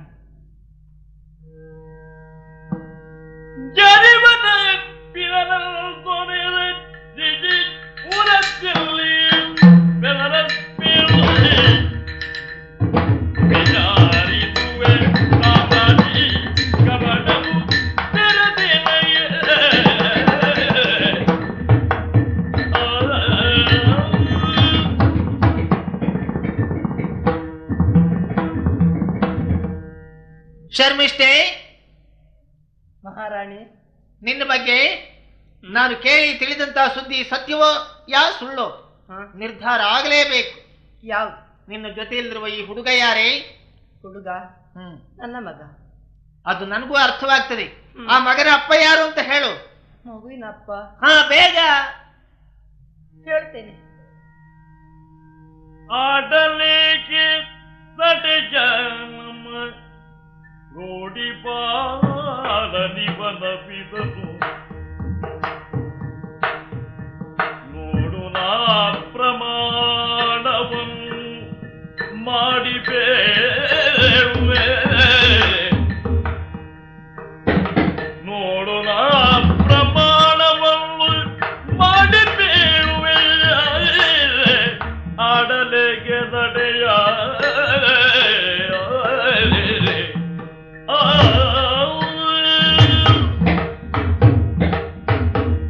ಮಹಾರಾಣಿ. ಏನು? ನೀವು ಅಂದ ಹಾಗೆ ಈತ ನನ್ನ ಮಗನ. ಹೌದು. ಅಷ್ಟು ಹೇಳಿದ್ರೆ ಸಾಲದು. ಮಗುವಿನ ಅಪ್ಪ ಯಾರು ಅಂತ ಹೇಳ್ಬೇಕು. ಮಗುವಿನ ಅಪ್ಪ? ಏನು ಆ ವ್ಯಕ್ತಿಯ ಪರಿಚಯ ಇಲ್ವೇ? ಇಲ್ಲದೆ ಇದ್ರೆ ಮಗನ ತಲೆಯ ಮೇಲೆ ಕೈ ಇಟ್ಟು ಹೇಳು. ಕ್ಷಮಿಸ್ತೇನೆ ನಿನ್ನನ್ನು. ಇಲ್ಲ ಇಲ್ಲ ಮಹಾರಾಣಿ, ನಿಮ್ಮಲ್ಲಿ ಸುಳ್ಳು ಹೇಳುವುದಿಲ್ಲ. ನಿಮ್ಮಲ್ಲಿ ಸುಳ್ಳು ಹೇಳಿ ನಿಮ್ಮನ್ನು ವಂಚಿಸಿ ನನಗೇನು ಆಗ್ಬೇಕು ಹೇಳಿ? ಸತ್ಯವನ್ನೇ ಆಡ್ತೇನೆ. ನನ್ನ ಬಾಯಿ ಮಾತಿನಲ್ಲಿ ನಿಮಗೆ ಭರವಸೆ ಇಲ್ಲ ಅಂತ ಆದ್ರೆ ಈ ಮಗುವಿನ ತಲೆಯ ಮೇಲೆ ಕೈ ಇಟ್ಟು ಪ್ರಮಾಣ ಮಾಡಿ ಹೇಳುತ್ತಾ ಇದ್ದೇನೆ. ಹೇಳು. ಈ ನಾಡಿನ ಮಹಾರಾಜರೇ ಈ ಮಗುವಿನ ಅಪ್ಪ. ಏನಂದೆ? ನಾಚಿಕೆ ಆಗೋದಿಲ್ವೇ ನಿನಗೆ ಹೇಳುವುದಕ್ಕೆ? ಯಾಕೆ? ಮರ್ಯಾದೆ ಗುರುತವಿಲ್ವೇ? ಅಬ್ಬಾ, ನಿನ್ನ ಧೈರ್ಯವೇ ಏನು? ನೀನು ದಾಸಿಯಾಗಿ ಇಲ್ಲಿಗೆ ಬಂದವಳು. ಆದ್ರೆ ಏನಂತೆ, ಹ್ಮ್. ಜಾತಿಯಲ್ಲಿ ರಾಕ್ಷಸಿ ಅಲ್ವೇ? ಹೌದು. ನಿನ್ನ ದೇಹದ ತೃಷ್ಣೆಯನ್ನು ತೀರಿಸಿಕೊಳ್ಳುವುದಕ್ಕೆ ಬೇಕಾಗಿ ಹ. ನಿನ್ನ ಮಾಯಾ ಜಾಲವನ್ನು ಬೀಸಿ ಹ. ಮಹಾರಾಜರನ್ನು ವಶ ಮಾಡಿಕೊಂಡು ಹ್ಮ್. ದೇಹ ಸುಖವನ್ನು ಪಡೆಯುವುದರ ಜೊತೆಯಲ್ಲಿ ಹ. ಸಂತಾನವನ್ನು ಪಡೆದೆಯಾ? ಓ ವ್ಯಭಿಚಾರಿಣಿ! ಮಹಾರಾಣಿ, ನಿಮ್ಮಲ್ಲಿ ಸುಳ್ಳು ಹೇಳುದು ಬೇಡ, ನಿಮ್ಮನ್ನು ವಂಚಿಸುವುದು ಬೇಡ ಅಂತ ನಿಮ್ಮಲ್ಲಿ ಸತ್ಯವನ್ನು ಆಡಿದ್ರಿ. ಏನು ನನ್ನನ್ನು ವ್ಯಭಿಚಾರಣಿ ಅಂತ ಹೇಳಿಬಿಟ್ರಿಯಾ? ಅಮ್ಮ, ಏನು? ನಾನು ನಿಮ್ಮ ದಾಸಿ ಆಗಿರಬಹುದು. ಏನು ದಾಸಿ ಎಂದ ಮಾತ್ರಕ್ಕೆ ನಾನು ವ್ಯಭಿಚಾರಣೆ ಆಗುವುದಕ್ಕೆ ಎಂದೂ ಸಾಧ್ಯ ಇಲ್ಲ. ಏನು ನನ್ನನ್ನು ದೂರ್ತೀರಾ? ನಾನು ದಾರಿ ತಪ್ಪಿದವಳ, ಅಲ್ಲ. ನಾನು ಕೆಟ್ಟವಳ. ನೀವು ಸರಿ ಇದ್ರೆ ನನ್ನ ಗತಿ ಹೀಗೆ ಆಗ್ಲಿಕ್ಕೆ ಇತ್ತ? ಅಲ್ಲ, ನಿಮ್ಮ ಗಂಡ ದಾರಿ ತಪ್ಪಲಿಕ್ಕೆ ಇತ್ತ? ನನ್ನನ್ನು ನೋಡ್ಲಿಕ್ಕೆ ಇತ್ತ? ಸುಮ್ಮನೆ ಅಲ್ಲ, ನನ್ನನ್ನು ಯಾಕೆ ನೀವು ದೂರ್ತಾ ಇದ್ದೀರಿ? ಏನಂದೆ? ನನ್ನನ್ನೇ ಆಕ್ಷೇಪಿಸುತ್ತಿರುವೆಯಾ? ಹೌದು. ಹೇಳ್ತೇನೆ ನಿನಗೆ ಉತ್ತರ. ನಡೆಪೇಳುವೆ ನಿನಗೆ ಉತ್ತರ ಕೇಳು ಕವಲಿಗೆ ಇವರ ಬಾಯಿ ಕೈಗಾಲ್ಗಳ ಬಂದಿರುವೆ ನೆಲ ಮಾಡಿ ಹೇಳಿದೆ. ನಡೆಪೇಳುವೆ ನಿನಗೆ ಉತ್ತರ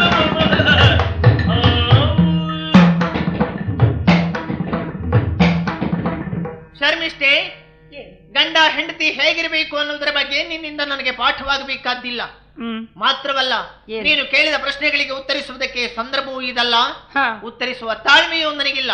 ಇದಕ್ಕೆಲ್ಲ ಉತ್ತರ ನಾಳೆ ಹೇಳ್ತೀನಿ. ಸಖಿ, ಏನ್ ನೋಡ್ತಾ ಇದ್ದಿ? ಇವಳ ಕೈಕಾಲುಗಳನ್ನು ಬಂಧಿಸಿ ಆಮೇಲೆ ಆ ನೆಲಮಾಳಿಗೆಯಲ್ಲಿ ತೆಗೆದುಕೊಂಡು ಹೋಗಿಡು. ಓಹೋ, ಇಲ್ಲಿಗೆ ಮುಟ್ಟಿತು ಪ್ರಕರಣ ಅಲ್ಲವೇ? ವನಿತೆ ಮಕ್ಕಳ ಬೀರಿ ಮುನ್ನಿಗ ವನದ ಮಾರ್ಗವ ತೋರಿ ಮೇಳಿದ ನಿನಗೆ ಬೇಡುವ ಮಾತ ಕೇಳಿ ಕೆಳದಿ ಬರವಲ್ದು, ನಿನಗೆ ಬೇಡುವ ಮಾತಗೆ ನೀ ಕೆಳದಿ ಬರವಲ್ದು.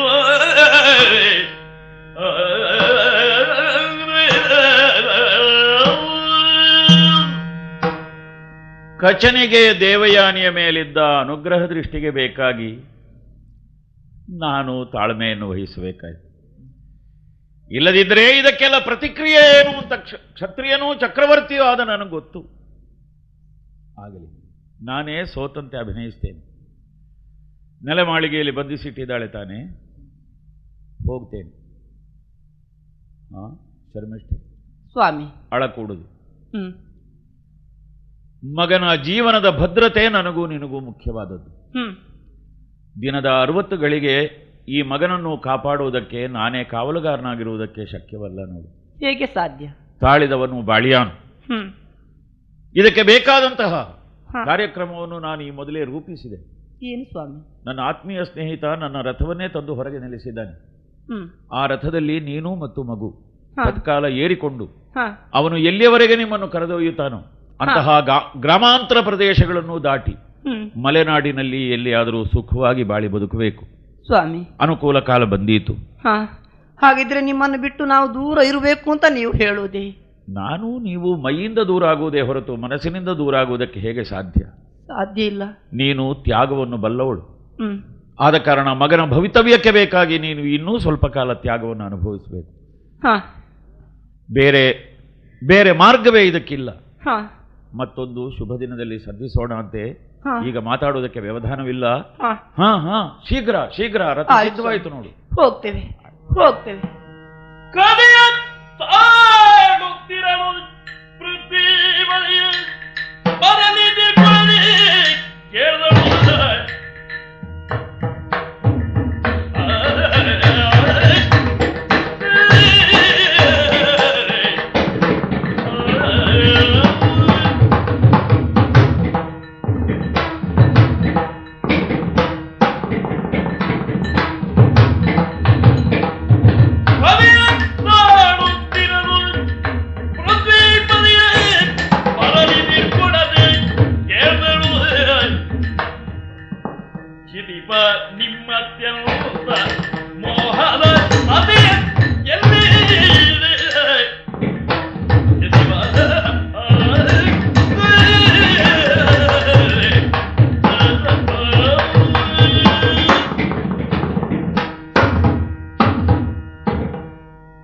ಓಹೋ ದೇವಯಾನಿ, ಹೌದು. ಇನ್ನೂ ನಿದ್ರೆ ಬಂದಿಲ್ವೇನೆ? ನಿದ್ದೆ ಬಂದಿಲ್ಲ. ನಾನು ಸ್ವಲ್ಪ ಕಾರ್ಯಗೌರವ ಇದ್ದದ್ರಿಂದ ಹೊರಗೆ ಹಾ ತಿರುಗಾಡ್ತಾ ಇದ್ದೆ. ಓಹೋ, ಕೆಲವು ಕಾರ್ಯಗಳನ್ನೆಲ್ಲ ಮಾಡಿ ಮುಗಿಸಬೇಕಾಯ್ತು. ಹೌದಾ? ಬರುವಾಗ ಬಹಳ ರಾತ್ರಿ ಆಯ್ತು. ನೀನು ಈಗಾಗಲೇ ನಿದ್ರಿಸಿರಬಹುದು ಅಂತ ಎಣಿಸಿದೆ. ಚೆನ್ನಾಯ್ತು ಚೆನ್ನಾಯ್ತು. ನಾನು ಎಚ್ಚರವಾಗಿದ್ದದ್ದು ಯಾಕೆ? ಯಾಕೆ? ನಿಮ್ಮಲ್ಲಿ ಒಂದು ಮಾತು ಕೇಳುವುದಕ್ಕಿದೆ. ಹೌದು. ಏನದು? ಮತ್ತೇನೂ ಅಲ್ಲ ಸ್ವಾಮಿ. ಓ, ನಿಮ್ಮ ಮೋಹದ ರಾಣಿ ಎಲ್ಲಿದ್ದಾಳೀಗ? ಅದರ ಅರ್ಥ ನೀನು ಅಲ್ಲವೆಂತಲ್ಲ? ಹೌದಾ? ನಾನು ಅಲ್ವಾದ್ರೆ ಅಲ್ಲ ಅಂತ ಹೇಳಿಬಿಡು, ಮುಗೀತಲ್ಲ ಅಲ್ಲಿ. ಹಾಗಲ್ಲ, ಮತ್ತೆ ನನ್ನ ಬಗ್ಗೆ ನಾನು ಪ್ರಶ್ನಿಸ್ತಾ ಇಲ್ಲ. ಮತ್ತೇನು? ನಿಮ್ಮ ಪ್ರೇಯಸಿ ಪ್ರೇಯಸಿ ಹಾಗೆಲ್ಲ ಒಗಟು ಯಾಕೇನೆ? ಗಂಡ ಹೆಂಡತಿಯರಲ್ಲಿ ಅಂಥದ್ದೆಲ್ಲ ಇರಬಾರದು, ಸ್ಪಷ್ಟವಾಗಿ ಹೇಳಬೇಕು. ನಾನು ಕೇಳ್ತಾ ಇರುವುದು ಶರ್ಮಿಷ್ಠೆಯ ಬಗ್ಗೆ. ಏನು ಅವಳ ಬಗ್ಗೆ? ಎಲ್ಲಿದ್ದಾಳ ಅವಳೀಗ? ಎಲ್ಲಿದ್ಳು? ಇಡಬೇಕಾದಲ್ಲಿ ಇಟ್ಟಿದ್ದೆ. ಬಿಡಬೇಕಾದದ್ರಿಂದ ಬಿಡಿಸಿದ್ದೇನೆ, ಅದಕ್ಕೇನು? ಹೌದೇ? ನೀನು ಅರ್ಧ ಮಾಡಿದಿ, ಕೊನೆ ಅರ್ಧ ನಾನು ಪೂರೈಸಿದೆ. ಮುಗಿಸಿದ್ರಿ? ಇರ್ಲಿ. ಶರ್ಮಿಷ್ಠೆಯ ಮಗನಿಗೆ ಅಪ್ಪ ಯಾರು? ಇನ್ನೂ ನಿನ್ನ ಅವಗಾಹನೆಗದು ಬರಲಿಲ್ವೇ? ನನಗೆ ಗೊತ್ತಿದೆ, ನಿಮ್ಮಿಂದ ಕೇಳೋಣ ಅಂತ. ನಿನಗೆ ಗೊತ್ತಿದೆ? ಆ, ನೀನು ಅವಳನ್ನೇ ವಿಚಾರಿಸಿದ್ಯಲ್ಲ ಗರ್ಭಿಣಿಯಾಗಿರುವಾಗ, ಹೌದು ಹೇಳಿದ್ಲಲ್ಲ, ಹೇಳಿದ್ಲು. ಏನೆಂದು? ಯದುವಿನ ಉಪನಯನಕ್ಕೆ ಬರುವಾಗಲೇ ಅವಳು ಗರ್ಭಿಣಿಯಾಗಿದ್ಲು. ಹ ಆಗ ಪ್ರಶ್ನಿಸಿದ್ದಾಗ ಹೇಳಿದ್ದೇನವಳು, ಏನು? ಮಹಾತ್ಮರೊಬ್ಬರು ನನ್ನ ಬಗ್ಗೆ ದಯ ತೋರಿದ್ರು, ಅಮ್ಮ ಕ್ಷಮಿಸಿ ಅಂತ ಹೇಳಿದ್ಲು. ಮತ್ತದರ ವಿವರಣೆ ಕೇಳಲಿಲ್ಲ ನೀನು? ಕೇಳಲಿಲ್ಲ. ಕೇಳ್ತಿದ್ರೆ ಆ ಹೊತ್ತೇ ಉತ್ತರ ಸಿಗುತ್ತಿತ್ತು. ಹಾ, ಬಹುಶಃ ನೀನು ನಿಶ್ಶಬ್ದಳಾಗೋದಕ್ಕೆ ಕಾರಣ ಹೀಗೋ ಅಂತ. ಅಂದ್ರೆ ಜಗತ್ತಿನಲ್ಲಿ ಮಹಾತ್ಮರು ಅಂತ ನಿನಗೆ ಬಹುವಚನದಲ್ಲಿ ಹೇಳಲಿಕ್ಕೆ ಯಾರು ಸಿಕ್ಕೋದಿಲ್ಲ. ಹ್ಮ್. ನೀ ಕಂಡದ್ದು ನಿನ್ನಮ್ಮ ಶುಕ್ರಾಚಾರ್ಯರು. ಓ ಹಾಗ ನೀನು ಒಬ್ಬರನ್ನೇ ಬಲ್ಲವಳು. ಹ್ಮ್. ಬಹುಶಃ ಹಾಗಾದದ್ರಿಂದ ಇನ್ನದನ್ನು ಕೆದಕುವುದು ಬೇಡ ಅಂತ ಸುಮ್ಮನಾದಿಯೋ ಹೇಗೆ? ಚೇಚೆ ಹಾಗೇನಿಲ್ಲ. ಆದ್ರೆ ಸತ್ಯ ಈಗ ಗೊತ್ತಾಯ್ತು. ಏನು? ಈ ಮಹಾತ್ಮರ ಅನುಗ್ರಹ ಅಂತ. ಚಿಂತಿಲ್ಲ, ನಾನು ಧನ್ಯನಾದೆ. ಹೌದಾ? ನನ್ನನ್ನೂ ಮಹಾತ್ಮ ಅಂತ ಒಪ್ಪಿಬಿಟ್ಟಿಯಲ್ಲ, ಪೂರ್ವಿನ ತಂದೆ ನಾನು ಅಂತ ಗೊತ್ತಾಗುವಾಗ. ಹ್ಮ್. ಬೇರೆ ಯಾವನೇ ಅವ ಇಲ್ಲಿ? ಓಹೋ. ಆ ಮಗುವಿನ ಮುಖಲಕ್ಷಣ ನೋಡಿದರೆ ಗೊತ್ತಾಗೋದಿಲ್ವ ಹೆತ್ತ ಹೆಂಗಸು ನಿನಗೆ? ಎಲ್ಲ ಗೊತ್ತಾಗ್ತದೆ. ಯಾರ ಮಗು ಅಂತ? ಮೊದಲೇ ಹುಟ್ಟಿದಂತಹ ನನ್ನ ಮಗನಿಗೆ ಪುರು ಅಂತ ಹೆಸರು ಇಡಬೇಕು ಅಂತ ತಮಗೆ ತೋರ್ಲಿಲ್ಲ. ಆಮೇಲೆ ಹುಟ್ಟಿದ ಇವನಿಗೆ ಆ ಹೆಸರು ಇಟ್ಟಿದ್ದೀರಿ. ಹೌದು. ಅದು ಯಾಕೆ? ಯಾಕೆ ಅಂತ ಅದೆಲ್ಲ ಕೆಲವು ಸಲ ಹಾಗಾಗಿ ಬಿಡ್ತದೆ. ಓಹೋ. ನಿನ್ನ ಮಗನಿಗೆ ಈಗ ನಮ್ಮ ಅಜ್ಜನ ಹೆಸರಿಟ್ಟು ಲಾಭ ಏನು? ಏನಿಲ್ಲ, ನನ್ನ ಅಜ್ಜನ ಹೆಸರು ನಾನಿಟ್ಟಿಲ್ಲ. ಹಾಗಿರುವಾಗ ಶರ್ಮಿಷ್ಠೆಯ ಮಗನಿಗೆ ಪುರೂರಮ ಎಂಬ ಹೆಸರನ್ನು ಇರಿಸಿದ್ರಿಂದ ಹ, ಈಗ ನಷ್ಟ ಏನು? ನಷ್ಟ ಏನೂ ಅಲ್ಲ. ಶರ್ಮಿಷ್ಠೆ ಯಾರು? ಯಾರು? ನನ್ನ ದಾಸಿಯಲ್ಲವೇ? ಆದ್ರೇನು? ಅವಳನ್ನು ಅಪ್ಪಿಕೊಳ್ಳುವುದಕ್ಕೆ ನಿಮಗೆ ಹೇಸಿಗೆ ಅನ್ನಿಸ್ಲಿಲ್ವೇ? ಛೇ, ಈ ಹೇಸಿಗೆ ಎಲ್ಲ ಅಭ್ಯಾಸ ಬಲದಿಂದ ಇಲ್ಲದೆ ಆಗ್ತದೆ. ಆ ಏನಂದ್ರಿ? ಅಭ್ಯಾಸ ಬಲ. ಅಭ್ಯಾಸ ಬಲ. ಹೌದು. ನನಗೆ ಅರ್ಥ ಆಯ್ತು. ಏನು? ಮತ್ತೇನೂ ಅಲ್ಲ. ಅವಳು ನನ್ನ ದಾಸಿ. ಹ, ಅವಳನ್ನು ಸ್ವೀಕರಿಸುವಲ್ಲಿ ನಿಮಗೆ ಅಸಹ್ಯ ಅಂತ ಅನ್ನಿಸ್ಲಿಲ್ಲ? ಛೇ, ದಾಸಿ ಅಂತ ನಾನು ಅಂಗೀಕರಿಸಿದ್ದೆ ಅಲ್ಲ ಅವಳ. ಮತ್ತೆ ನೀನು ಹೇಗೆ ನನಗೆ ಮದುವೆಯಾದ ಹೆಂಡತಿಯೋ ಹಾಗೆ ಅವಳನ್ನು ಹೆಂಡತಿಯನ್ನಾಗಿಸಿಕೊಂಡು ಹ, ಆಮೇಲೆ ಅವಳ ಗರ್ಭದಲ್ಲಿ ಪುತ್ರೋತ್ಪವ. ನಿಮ್ಮ ಹೆಂಡತಿ ಅವಳು ಅನುಮಾನ ಏನು? ಯಾವಾಗ ಮದುವೆ ಆದ್ದು?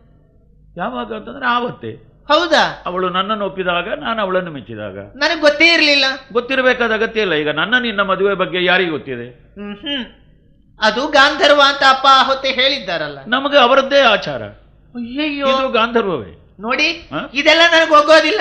ಅದಕ್ಕೇನು ಮಾಡೋದು? ನಾನು ಇದನ್ನೆಲ್ಲ ಒಪ್ಪಿಕೊಳ್ಳಿಕ್ ಸಿದ್ಧಳಾಗಿಲ್ಲ. ಒಗ್ಗಿಸಿಕೊಳ್ಬೇಕೆ? ಮದುವೆ ಆದ ಮೇಲೆ ಹೆಂಡತಿಯನ್ನು ಗಂಡನನ್ನು ಹೆಂಡತಿ ಹಾ. ಒಗ್ಗಿಸಿಕೊಳ್ಳದಿದ್ರೆ ಗತಿ ಏನು? ಹಾ, ಹಾ. ಈಗ ಏನೇ ಆಗಲಿ, ಹ್ಮ್. ನಿನಗೆ ಏನೂ ನಷ್ಟವಾಗಲಿಲ್ಲ. ಹಾ, ನಿನ್ನ ಬಯಕೆಗೆ ಕಿಂಚಿನ ಮಾತ್ರ ಲೋಪ ಇಲ್ಲ. ಹಾ. ಶರ್ಮಿಷ್ಠೆ ಬಹಳ ದೂರಕ್ಕಿದ್ದಾಳೆ. ಹೌದಾ? ನಿನಗಾಗಿ ಅವಳನ್ನೂ ಬಹಳ ದೂರ ಇರಿಸಿದ್ದೇನೆ. ಹಾ, ಹಾ. ಅವಳಿಗಿಂತ ನೀನೇ ಹತ್ತಿರ. ಹತ್ತಿರ. ಒಂದು ಮಾತು ಹೇಳ್ತೇನೆ ದೇವಯಾನಿ, ಏನು?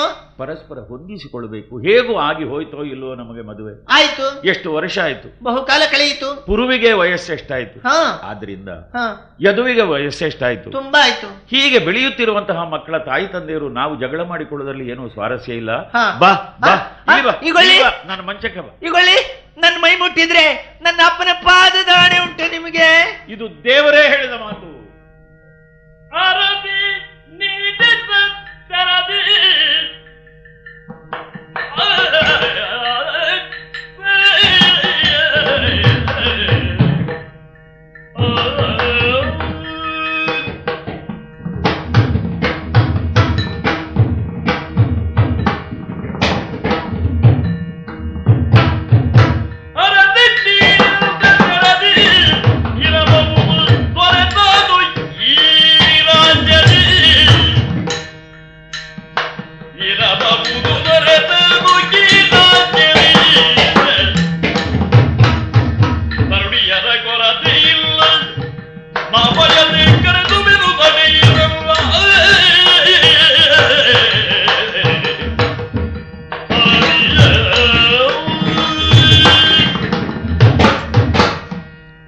ದೇವಯಾನಿ, ಏನು?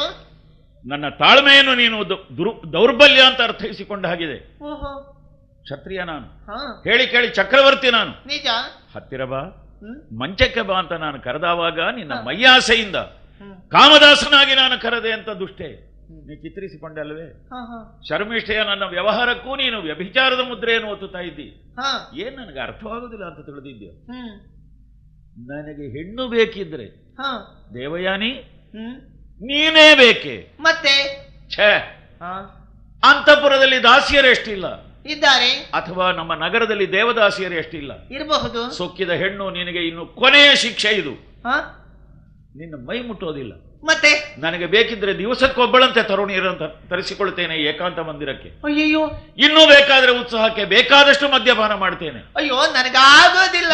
ಏನೇ ಶುಕ್ರಾಚಾರ್ಯರ ಮಗಳು ನೀನೊಬ್ಬಳು ನನಗೆ ಮಹಾರಾಣಿಯಾಗಿ ಬಂದಿದ್ದೀಯಂತ ನಾನು ನಿನ್ನ ಮೆಚ್ಚುಗೆ ಆಗುವಂತೆ ದಾಸಾನುದಾಸನಾಗಿ ಬದುಕಬೇಕು ಅಂತ ಹೇಳ್ತೇನೆ. ಏನು ನನ್ನನ್ನು ನೀನು ಬೆಲೆಗೆ ಖರೀದಿಸಿದ್ದಿ ಅಂತ ಆಯ್ತಲ್ಲ. ಸುಕ್ಕಿದ ಹೆಣ್ಣು ಮಣ್ಣಿಗೂ ಆಗದು ಅಂತ ಒಂದು ಗಾದೆ ಇದೆ. ಪ್ರತ್ಯಕ್ಷ ನೀನು ನೋಡ್ತಾ ಇರಬೇಕು ನಿನ್ನ ಗಂಡನ ಲೀಲಾ ವಿಹಾರಗಳನ್ನು. ಅಯ್ಯೋ ಅಯ್ಯೋ, ನಾನುಂಟು, ನನ್ನ ಅಧಿಕಾರ ಉಂಟು, ಬಿಟ್ಟಿರಲ್ಲ ನಡಿ. ಏನ್ ಮಾಡ್ಲಿ ನಾನು? ಜನಪಾಲ ಎನ್ನಯ ತನುವನ್ನು ಅರ್ಪಿಸಿ ಮನಸಾರೆ ಬರಿಸಿದೆ ನವರ ತನುಜನು ಜನಿಸನು ಭವಿತವ್ಯ ಎನಿಸುದ ಮನದೊಳು ಸಂಯೋಜನವೇ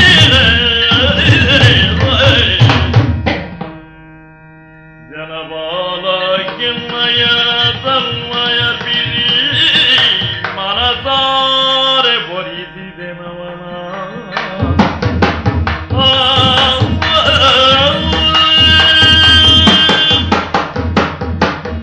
ಅಯ್ಯೋ ದೇವ್ರೆ, ನನಗೆ ಒದಗಿದಂತ ಈ ಕಷ್ಟವನ್ನು ಯಾರಲ್ಲಿ ಹೇಳಿ?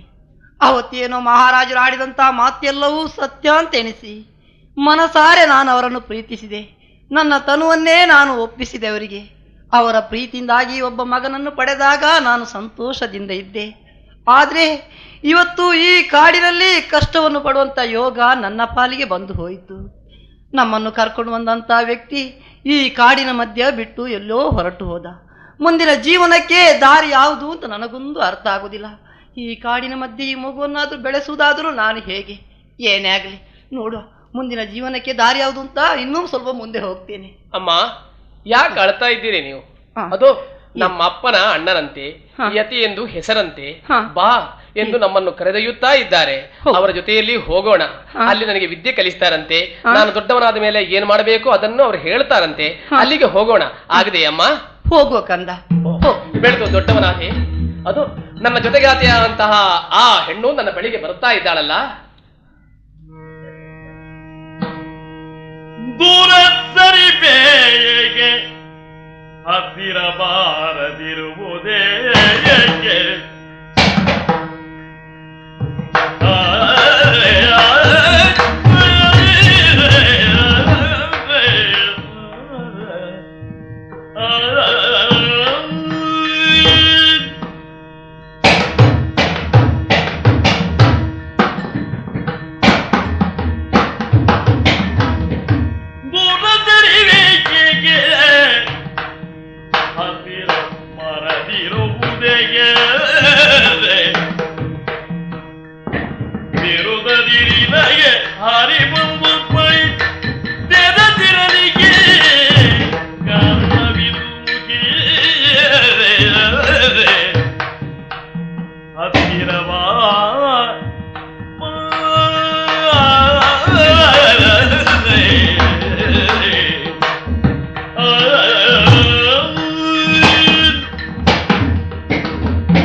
ಚಿತ್ರಲೇಖ, ಏನೇ ಇದು?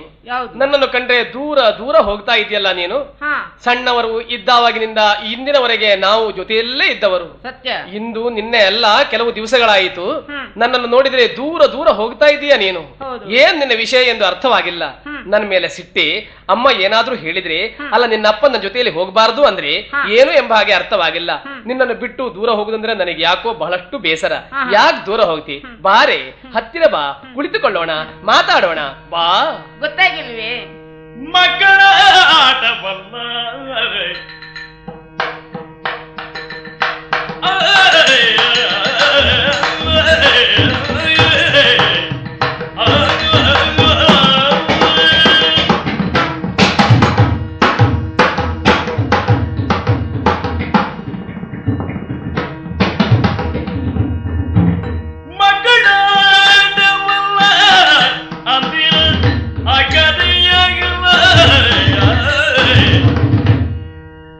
ಚಿಕ್ಕವರೆಲ್ಲ ಮಂದಿರ ನಡೆದಿಯುತ್ತ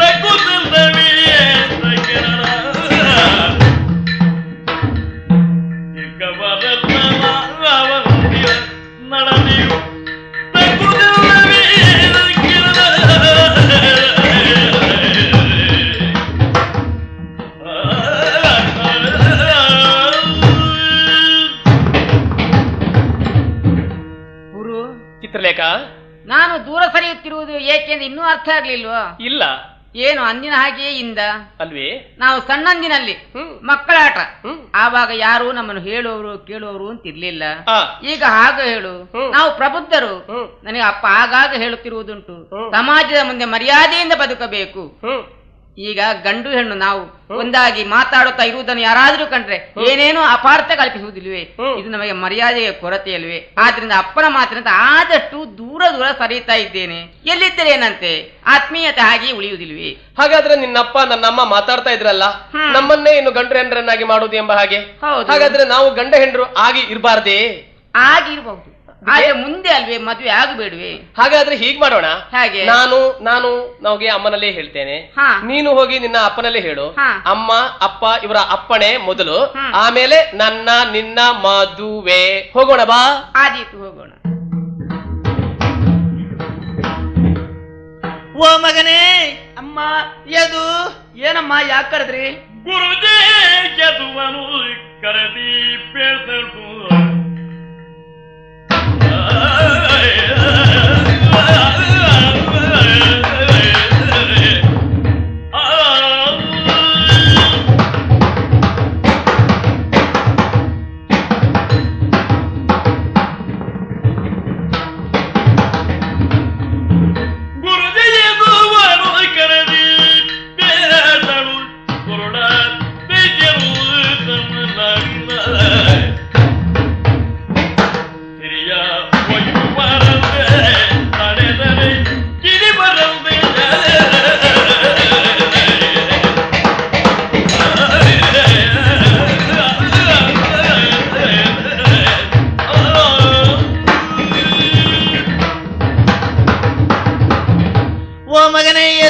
ಅಮ್ಮ, ನಮ್ಮ ನಾಡಿನ ಸ್ಥಿತಿ ಹೇಳಿ ಪ್ರಯೋಜನ ಇಲ್ಲವಪ್ಪ.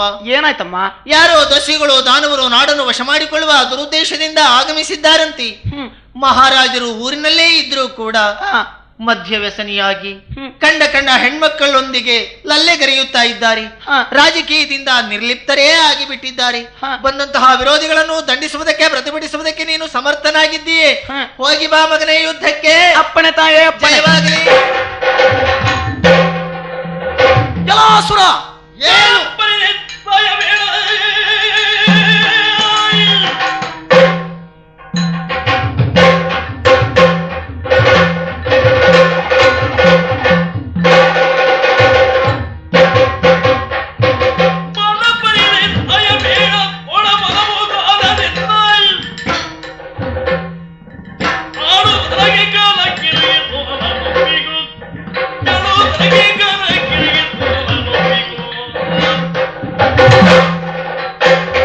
ಪರಮಾಶ್ಚರ್ಯ.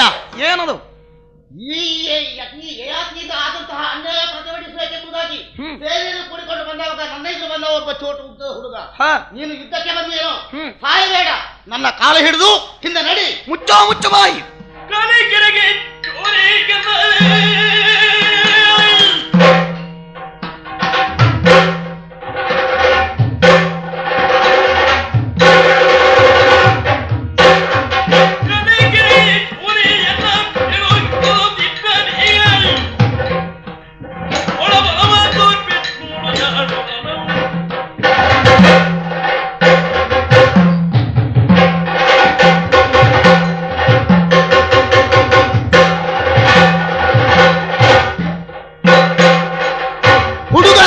ಸಿಕ್ಕಿವ ರಥದಲ್ಲಿ ಹಾಕಿಕೊಂಡು ಹೋಗ್ತಾರೆ. ಯಾರು ಬರ್ತಾರೆ ನೋಡ್ತೇನೆ. ಅದು ನಮ್ಮ ದೊಡ್ಡಪ್ಪ ಹೇಳ್ತಾ ಇದ್ದಾರೆ, ರಾಜಕುಮಾರನ್ನು ಯಾರೋ ದಸ್ಯುಗಳು ಕಟ್ಟಿಕೊಂಡು ಹೋಗ್ತಾ ಇದ್ದಾರಂತೆ, ಅಲ್ಲಿಗೆ ಹೋಗಬೇಕು ಎಂಬ ಹಾಗೆ. ಬಾಣಗಳ ಮಳೆಯನ್ನು ಸುರಿಸ್ತೇನೆ, ನೋಡೋಣ. ದಸ್ಯುಗಳೆಲ್ಲ ಸತ್ತು ಹೋದ್ರು, ರಾಜಕುಮಾರ ಎದುರಿಗೆ ಬರುತ್ತಾ ಇದ್ದಾನೆ. ಓ ರಾಜಕುಮಾರ. ಓ ಮಹಾನೀಯ, ಆಪತ್ಕಾಲದಲ್ಲಿ ಬಂದು ನನ್ನನ್ನು ರಕ್ಷಿಸಿದ್ಯಾ, ಇದೋ ನಿನಗೆ ಪ್ರಣಾಮಗಳು. ಛೇ, ನಾನು ಸಣ್ಣವನಿಗೆ ನಮಸ್ಕಾರ ಮಾಡಬಾರದು, ನಿನಗಿದೋ ನನ್ನ ನಮಸ್ಕಾರ. ನನ್ನ ಕರ್ತವ್ಯವೆಂದು ಸಲ್ಲಿಸಿದೆ. ಆದ್ರೆ ನಾವಿಲ್ಲಿ ನಿಂತು ಹೊತ್ತು ಕಳೆಯುವುದಲ್ಲ, ಅರಮನೆಯವರೆಗೆ ಹೋಗೋಣ ಬಾ. ಹೋಗೋಣ ಅವನಿಗೆ. ಬಹಳ ಸಂತೋಷ. ನಾನು ಮದ್ಯಪಾನದಲ್ಲಿಯೋ ಅಥವಾ ಮಾನಿ ನೀರ ಬಲೆಯಲ್ಲೋ ಸಿಕ್ಕಾಗ ದುಷ್ಟರು ಬಂದು ರಾಜ್ಯವನ್ನು ಮುತ್ತಿದರು. ಯದು ಹೋದನಂತೆ, ಸೋತನಂತೆ. ಇನ್ನಾವನೋ ಒಬ್ಬ ನಾಗರಿಕ ಸತ್ಪ್ರಜೆ ಬಿಡಿಸಿದನಂತೆ. ಎಲ್ಲಿದ್ದಾರೆ ಅವರು? ಅಪ್ಪ, ಯದುವೆ, ನಾವು ಬಂದಿದ್ದೇವಪ್ಪ. ಚಿಂತಿಲ್ಲ ಮಗನೇ. ನಮ್ಮ ಮನೆತನದ ಭಾಗ್ಯ ಬಹಳ ದೊಡ್ಡದು. ಹ ನೋಡಿದೆಯೋ, ಈವರೆಗೆ ರಾಜ್ಯಭಾರ ಮಾಡಿದಂತಹ ಹ ನಮ್ಮದ್ದಾದಂತಹ ಯೋಗ್ಯತೆಯನ್ನು ಗುರುತಿಸಬೇಕು. ಹೀಗೆ ನೋಡು, ಹ್ಮ್ ಯಾವನೋ ಒಬ್ಬ ಅನಾಮಧೇಯ ತರುಣ, ಹ ನಮ್ಮ ಮಣ್ಣಿನ ಮಗ, ಹ್ಮ್ ಅವ ಸಿಂಹಾಸನದ ರಕ್ಷಣೆ ಮಾಡುವುದರ ಉದ್ದೇಶವಾಗಿ ನಿನ್ನನ್ನು ಸೆರೆಬಿಡಿಸಿದನಲ್ಲ. ಸರಿ, ಯಾರಿವನು, ಎಲ್ಲಿಯವನು? ಯಾರೆಂದು ಪರಿಚಯ ಹೇಳಲಿಲ್ಲಪ್ಪ. ಒಬ್ಬ ಕಿರಾತರ ಹುಡುಗನಂತೆ. ಏನೇ ಆಗಲಿ ಆಮೇಲೆ ವಿಚಾರಿಸಿಕೊಳ್ತೇನೆ. ಹ ಅವನಿಗೆ ಬೇಕಾದಂತಹ ಆತಿಥ್ಯ, ಹ್ಮ್ ಉಪಚಾರ ಇದನ್ನೆಲ್ಲ ಮಾಡು. ಆಗ್ಲಪ್ಪ. ಕರ್ಕೊಂಡು ಹ್ಮ್ ಯಾರು?